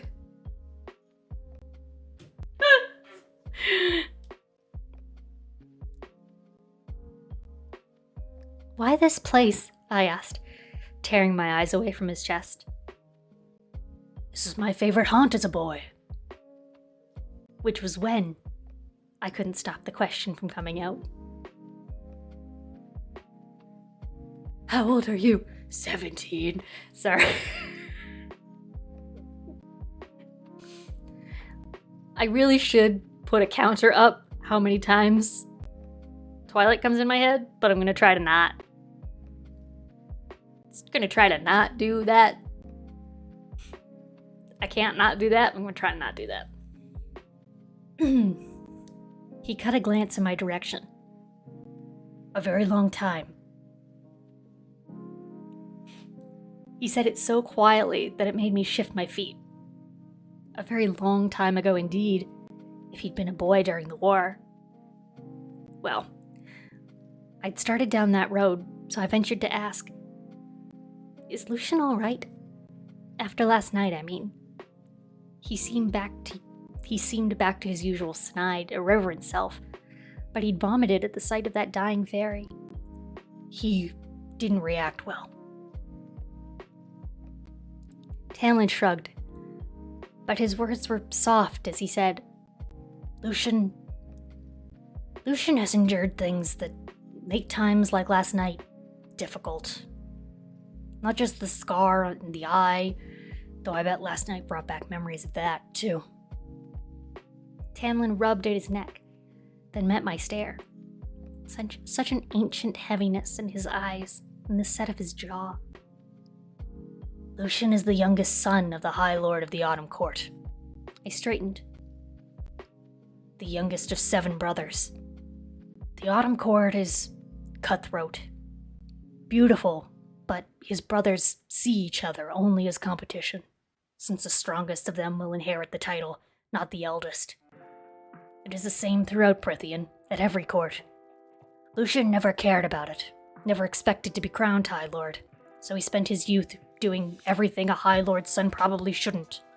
Wandering the courts, making friends with the sons of other High Lords, a faint gleam in Tamlin's eyes at that, and being with females who were a far cry from the nobility of the Autumn Court. Tamlin paused for a moment, and I could almost feel the sorrow before he said, Lucian fell in love with a fairy, whom his father considered to be grossly inappropriate for someone of his bloodline. Lucian said he didn't care that she wasn't one of the High Fae, that he was certain the mating bond would snap into place soon, and that he was going to marry her and leave his father's court and his scheming brothers. A tight sigh. His father had her put down, executed in front of Lucian, as his 2 eldest brothers held him and made him watch. My stomach turned, and I pushed a hand against my chest.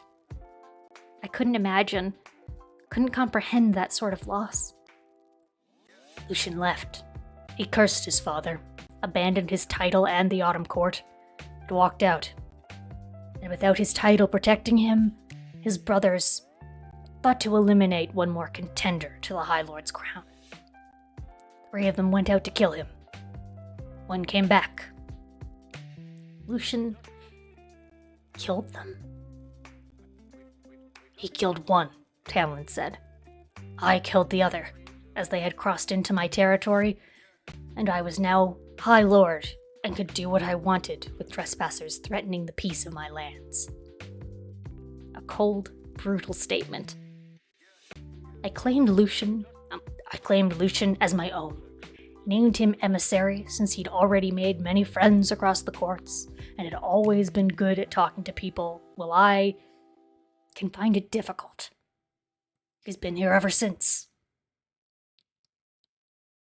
As emissary, I began. Has he ever had dealings with his father? Or his brothers? Yes. His father's never apologized, and his brothers are too frightened of me to risk harming him. No arrogance in those words, just icy truth. But he has never forgotten what they did to her, or what his brothers tried to do to him, even if he pretends that he has. It didn't quite excuse everything Lucian had said and done to me, but I understood now.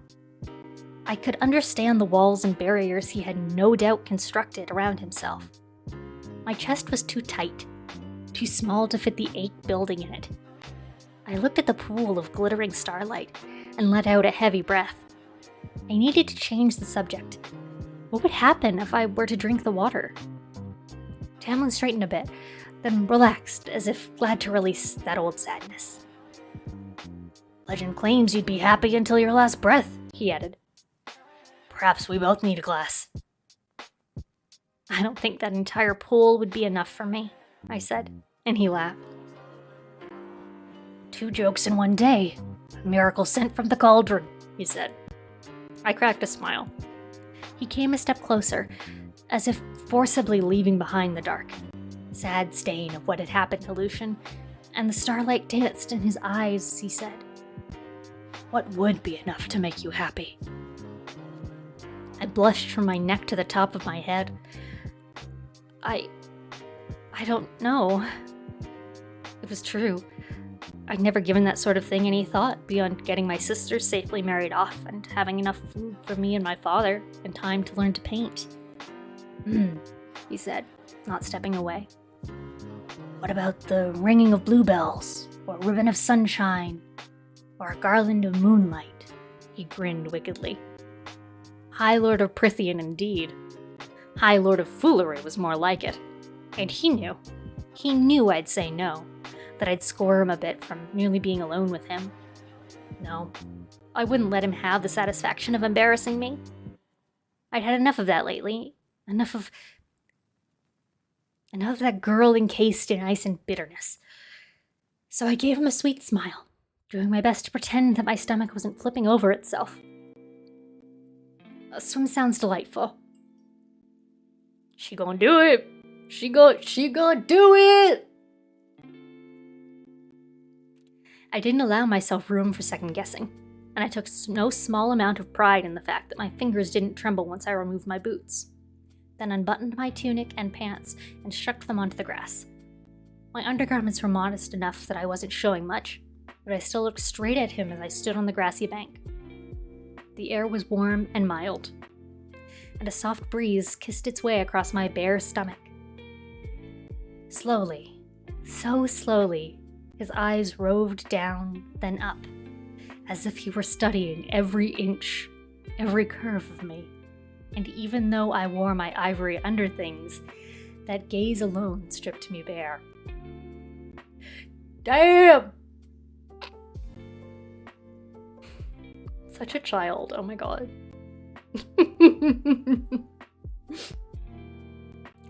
We got 8 more minutes in this chapter, folks. We got time.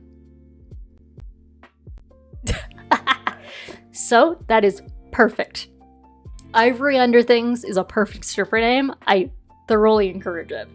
Speaking as a burlesque performer, Ivory Underthings is lovely, and I would put you on a bill any day.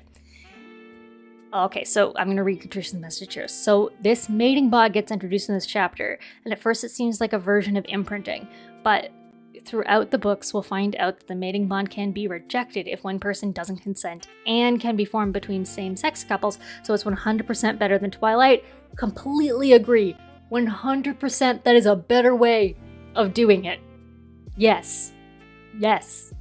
And I'm going to take that concept and just... it's here now. And if all of my dreams come true, and I get to be part of the making of the Twilight remake that is canon in my head, we're replacing imprinting with that.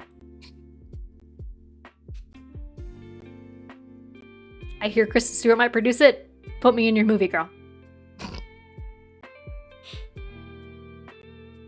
Oh, right?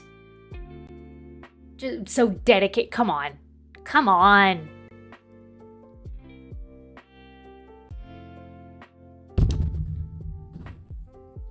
It's just so gross. It's so freaking gross. Anyway. His eyes met mine, and he gave me a lazy smile before removing his clothes. Button by button. I could have sworn the gleam in his eyes turned hungry and feral. Enough so that I had to look anywhere but at his face. Goddamn! We're not making it through this seriously or sexily. I'm just gonna be here making stupid faces the whole damn time, so sorry.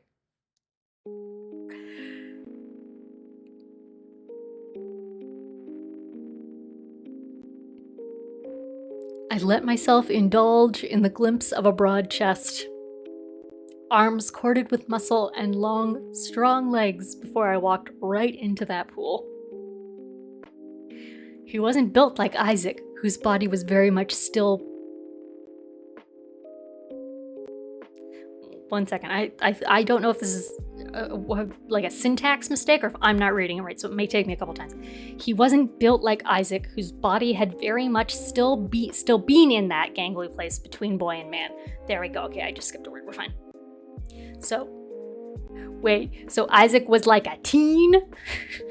Like, I know she's only 19, which is not that old, but like, he's still like pubescent? Dude. Anyway. No. Tamlin's glorious body was honed by centuries of fighting and brutality. The liquid was delightfully warm, and I strode in until it was deep enough to swim out a few strokes and casually tread in place. Not water, but something smoother, thicker. Not oil, but something purer, thinner, like being wrapped in warm silk. I was so busy savoring the tug of my fingers through the silvery substance that I didn't notice him until he was treading beside me. "Who taught you to swim?" he asked, and dunked his head under the surface. When he came up, he was grinning, sparkling streams of starlight running along the contours of his mask. I didn't go under. Didn't quite know if he'd been joking about the water making me mirthful if I drank it. When I was 12, I watched the village children swimming at a pond and figured it out myself. It had been one of the most terrifying experiences of my life, and I'd swallowed half the pond in the process.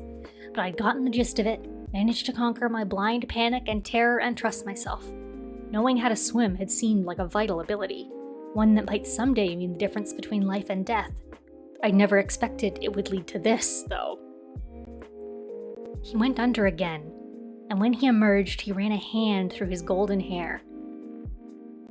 "How did your father lose his fortune?" Why are we doing this right now, man? God damn it. "Hey, let's talk about your trauma right now while we're sexy swimming." Fuck. How'd you know about that? Tamlin snorted.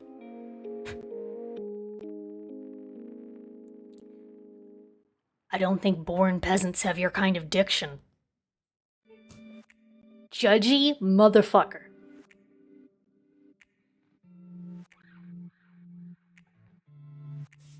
I'm cranky with him now. Just mad.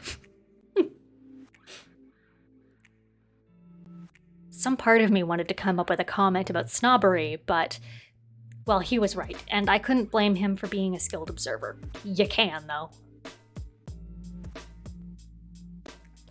My father was called the Prince of Merchants. Bad business, Daddy. Anyone with a name like that, he's not doing good business. He's not doing any good business. I said plainly, treading that silky, strange water. I hardly had to put any effort into it. The water was so warm, so light, that it felt as if I were floating in air, every ache in my body oozing away into nothing. But that title, which he'd inherited from his father, and his father before that, was a lie. We were just a good name that masked 3 generations of bad debts. Oh, we're quoting Titanic right now! Okay. Yes, I also watched Titanic a million times. It was Titanic and Twilight when I was 15. This is where we are.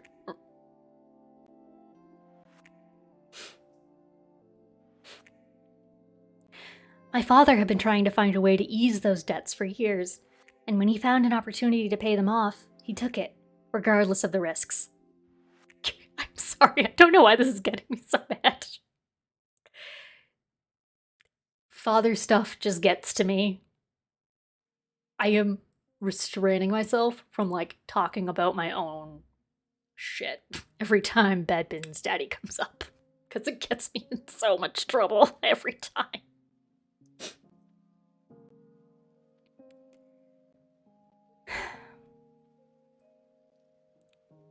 I swallowed. 8 years ago, he amassed our wealth on 3 ships to sail to Barat for invaluable spices and cloth. Tamlin frowned. Risky indeed. Those waters are a death trap, unless you go the long way. Well, he didn't go the long way. Would have taken too much time, and our creditors were breathing down his neck. So he risked sending the ships directly to Barat. They never reached Barat's shores. I tipped my hair back in the water, clearing the memory of my father's face the day the news arrived of the sinking. When the ship sank, the creditors circled him like wolves. They ripped him apart until there was nothing left of him but a broken name and a few gold pieces to purchase that cottage. I was 11. My father, he just stopped trying after that. I couldn't bring myself to mention that final ugly moment when the other creditor had come with his cronies to wreck my father's leg. That's when you started hunting? No. Even though we moved to the cottage, it took almost 3 years for the money to entirely run out. You had money for 3 years? Lucky.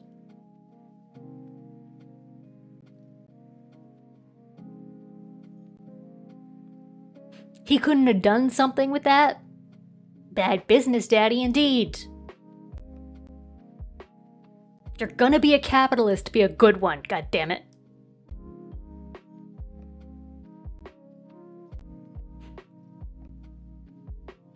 Yeah, he's just like really bad with money and doesn't make good business decisions. Like, fine, okay. But like, get a different job then. Like, clearly he's got some sort of skills. And like, she's got 2 older sisters. And I know she said like the one is a bitch, fine. But the middle one, like, she seems nice enough. She'll figure something out. I don't know. I'm being very judgy. I clearly don't know everything, but like, this just sounds like her dad was just like not good at life.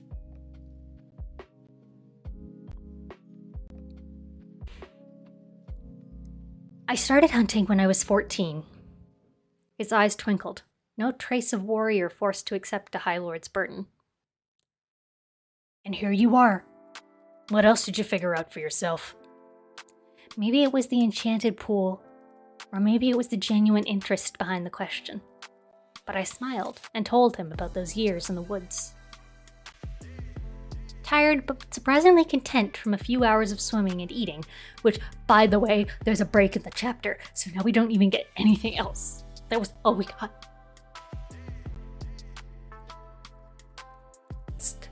Just no more sexy swimming. They just talked about traumatic shit.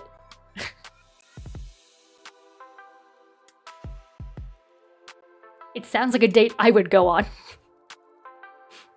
You think it's gonna get hot, and then I just talk about my trauma. Just trauma dump all over you. Tired, but surprisingly content from a few hours of swimming and eating and lounging in the glen, I eyed Lucian as we rode back to the manor that afternoon.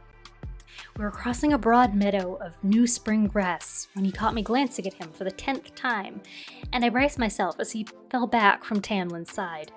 Judgy, judgy. Learn not to stare, girl. The metal eye narrowed on me while the other remained wary, unimpressed. Yes? That was enough to persuade me not to say anything about his past.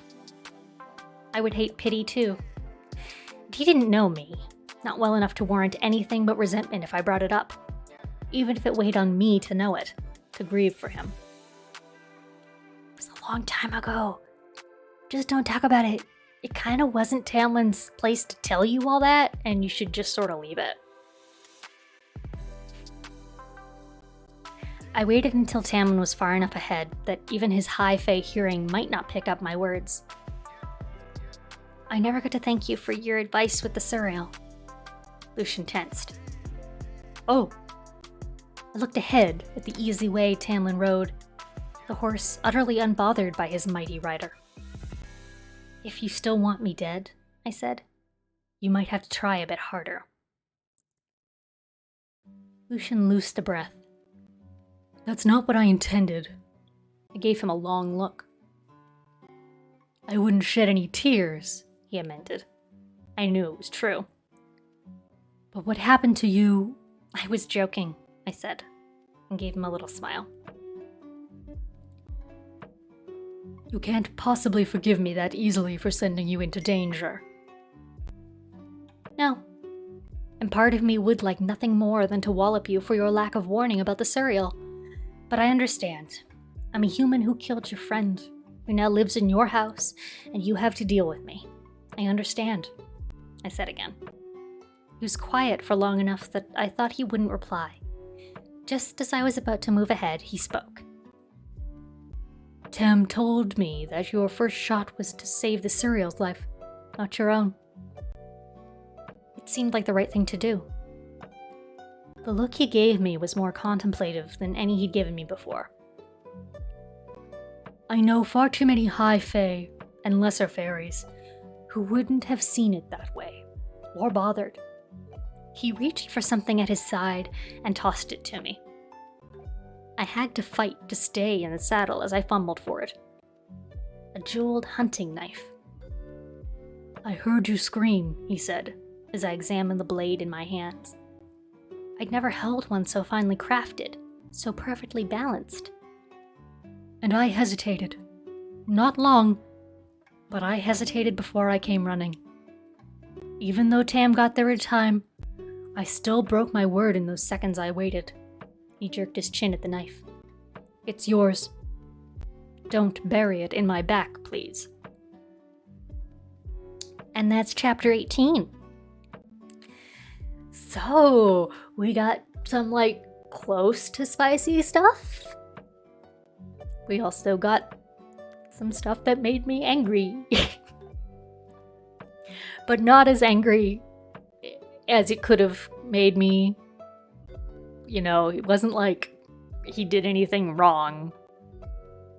It was just bit. Yes, just so many feelings. So many feelings. But yeah, it is now almost 5:30 where I'm at. So I think I'm gonna chill. Yeah, I could watch. I don't think I've got time to watch Titanic tonight. It has been a while since I've seen it.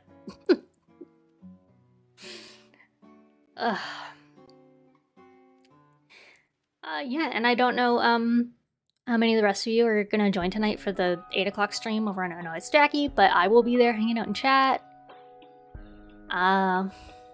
Otherwise, I think I'm gonna disconnect. No promises, but after I go and feed myself and chill for a bit, if I'm really bored, I've been thinking I might hop on here and just play a game for a little bit or something and just see who pops in, because my partner has officially gone back to work, so he works nights mainly, so I'm alone, and on Saturday nights I'm lonely. Oh great, Cobras, I'm so glad you joined us, and I'm so glad you had a good time. Thanks so much for hanging out in chat and being around, and I hope you will join us on Thursday, which is our next reading, Thursday 7 p.m. EST. And then we do that every Thursday, and then we do our Sundays at 3 o'clock. I will see you guys who are joining tonight at 8 for chat, and then maybe before that if I feel like doing an hour or something here or there. But other than that, thank you everybody for joining, and I will see you all later. Bye-bye.